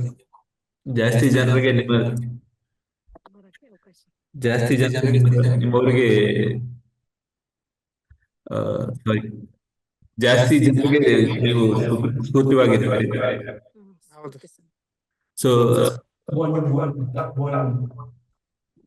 so ಇನ್ನೊಂದು question ಅಮ್ಮ, ನಿಮ್ ತರ ಮಹಿಳೆಯರಿಗೆ ಇನ್ನೊಂದು ಏನು ಹೇಳ್ಬೇಕಂತೀರಿ? ಸೊ ನಿಮ್ತರ ನಿಮ್ ಬಗ್ಗೆ ಮಹಿಳೆಯರಿಗೆ ಸ್ವಲ್ಪ ಸರ್, ಹೇಳಿದ್ರೆ ನಮ್ ತರ ಮಹಿಳೆಯರಿಗೆ ಇನ್ನೂ ತುಂಬಾ ಹೆಲ್ಪ್ ಬೇಕಾಗ್ತಿದೆ ಸರ್ ಲೆಕ್ಕದಲ್ಲಿ. ನಮ್ ತರ ಎಬ್ಬಿಸ್ಬೇಕು, ಬೆಳೆಸ್ಬೇಕು, ಮಾತಾಡ್ಬೇಕು. ನಮ್ ತರನೇ ಬೆಳೆಸ್ಬೇಕು, ಅವರು ನಮ್ ತರನೇ ಗಟ್ಟಿಯಾಗಿ ಮಾತಾಡ್ಬೇಕು, ಅವರು ಎಲ್ಲರೂ ಸರಿ ಸಮಾನವಾಗಿ ಇರ್ಬೇಕು ಅನ್ನೋ ಲೆಕ್ಕನೇ ಸರ್ ನಮ್ದಿರೋದು.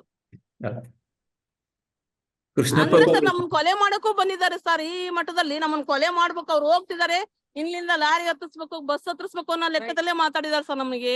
ಆ ಲೆಕ್ಕದಲ್ಲಿ ಅದನ್ನ ಅದನ್ನ ಅಂದಿರೋದು ನಿಜ ಇದೆ. ಆದ್ರೂ ನಾವ್ ಯಾವ್ದಕ್ಕೂ ಬಗ್ಗಿಲ್ಲ. ಯಾಕೆ ನಮ್ದೊಂದು ಸಂಘಟನೆ ಇದೆ ಅನ್ನೋ ಲೆಕ್ಕದಲ್ಲಿ ಒಂದು ಸಂಘಟನೆಯಿಂದ ನಾವು ಇದು ಮಾಡಿರೋ sir. Yes. She is saying that, sir, the attack also happened for her for the murder cases because she is a leader. She can make others to be leaders. She is not working in the same panchayat. She is working in other villages also, and she is motivating other women to become a leader in the panchayat for getting an MGNRG work. So if we destroyed Veeramma, so other Veerammas will not be upcoming leaders. So by thinking that they were harassing Veeramma, but Veeramma is saying that Veeramma is not only in Daginkatte, in all the villages. Again, still more Veeramma should be lead the panchayat under the MGNRG. Yeah. That's really inspiring to have a word. So thank you, Veeramma avare and Krishnappa avare for joining this session. So ಇನ್ನೊಂದು question ತಗೊಂತೀವಿ.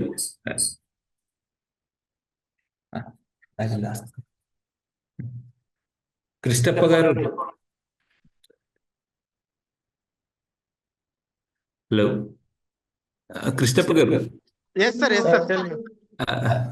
కాదు sir, Telugu ఇంకొక కృష్ణప్ప ఉన్నారు. చెప్పండి sir, నాకు తెలుగు మాట్లాడతాను. Thank you.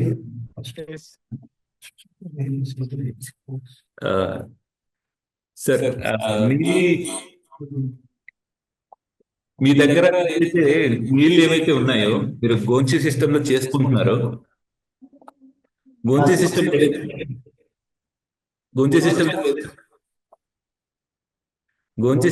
ఏదైతే చేసుకుంటున్నారో దానికి ఎప్పుడైనా ఎకరాలు ఎక్కువ ఉన్న వాళ్ళు ఉంటారు, తక్కువ ఉన్న వాళ్ళు ఉంటారు, చిన్న రైతులు, పెద్ద రైతులు ఉంటారు.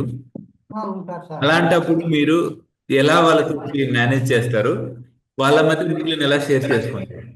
ఎలా అంటే సార్, ఇప్పుడు 2 ఎకరాలు ఉంటే ఒక రైతుకి రోజు వర్క్ రావాలి. ఆయన 1 ఎకరా ఉండే ఆయన 2 రోజులకు ఒక రోజు వర్క్ చేయాల. అర్ధ ఎకరా ఉండే ఆయన 4 రోజులకు ఒక రోజు వర్క్ చేయాలి సార్. అట్లా రాని పక్షంలో వాళ్ళకి ఇంతని కుంట ఏర్పాటు చేసి ఉంటాం. అది మేమంతా సమావేశమై, ఇంకా ఏమన్నా గుంచిన అతిక్రమించిన వాళ్ళు ఉంటారు, ఎవరెవరు అతిక్రమిస్తూ ఉంటారు, వాళ్ళకి ఇంత జుల్మాన్ ప్రకారం జుల్మాన్ రాస్తాము. అన్నీ ఓసారి కాలం మాకు వర్క్ అయిపోతానే 2 నెలలు అవుతాం సార్.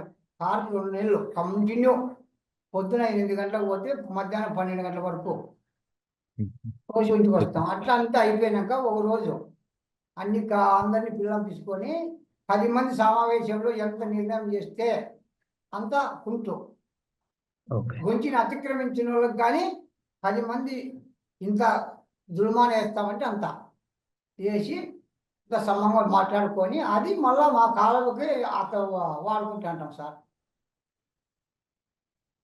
ఓకే, మీరు చెప్పింది నేను కన్నడలో ఇంగ్లీష్ లో ట్రాన్స్లేషన్ చేస్తాను. So the question was about how to deal with the equitable distribution of water among themselves. So Krishnappa is suggesting that whoever the handling the 2 acres or 1 acre, it's depend on the proportionate they provide. They have to give labor or they have to come over the work in the respective way. Then only they can go further. And if anyone, usually no one will skip it as they amended as a rule. So if the rule they bypass some rule also, they put some kind of fine for them. So that's what Krishnappa was supposed to say. So the floor is open for the questions from the audience also, who can add up the questions.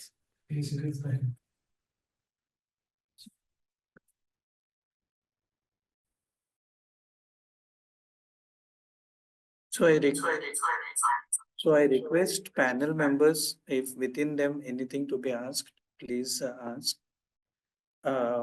and further we can see how it can be talked. ఎవరికైనా ఏవైనా ప్యానెల్లోని ఎవరు వచ్చారు ఇప్పుడు 2 గంటల నుంచి అందరు మాట్లాడారు.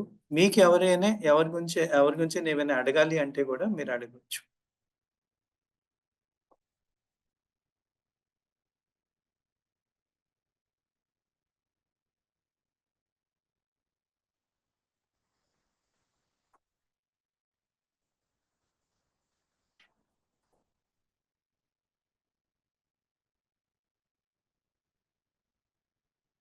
So అందరికీ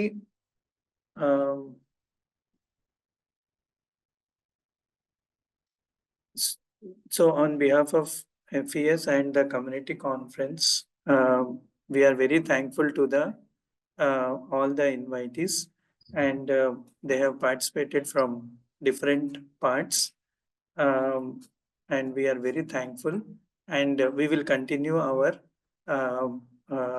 efforts of commoning the stewardship towards the commons restoration, and tomorrow also this channel will go on, and we are very thankful to J. Christaya from AP,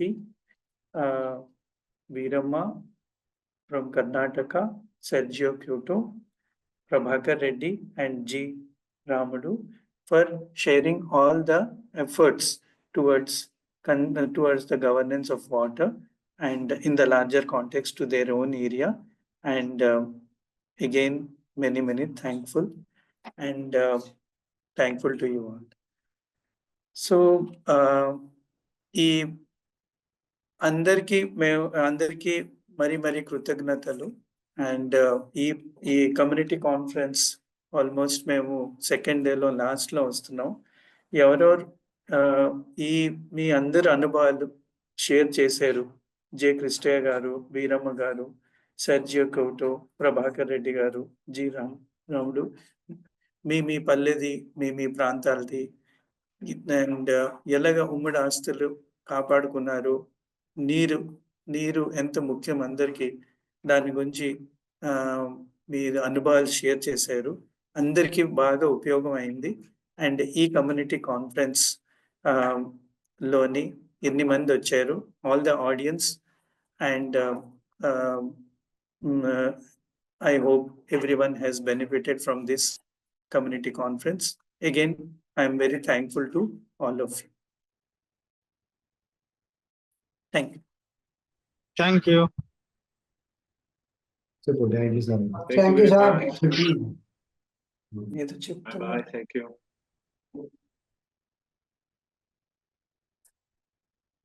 So everyone can leave, and thank you to our conference. Second day will start. We request everyone can participate. Thank you to all. Many. In any channel, we have 4 channels, and anybody can participate. And this community conference will go on for another 2 days. Today is the first day, and thank you all. మీ అందరికీ రేపు ఇంకా ఎల్లుండి కూడా మీరు community conference channel నడుస్తుంటుంది, land మీద ఇవన్నీ. ఇవాళ మీరు అందరూ పార్టిసిపేట్ చేయడానికి మళ్ళీ కృతజ్ఞత.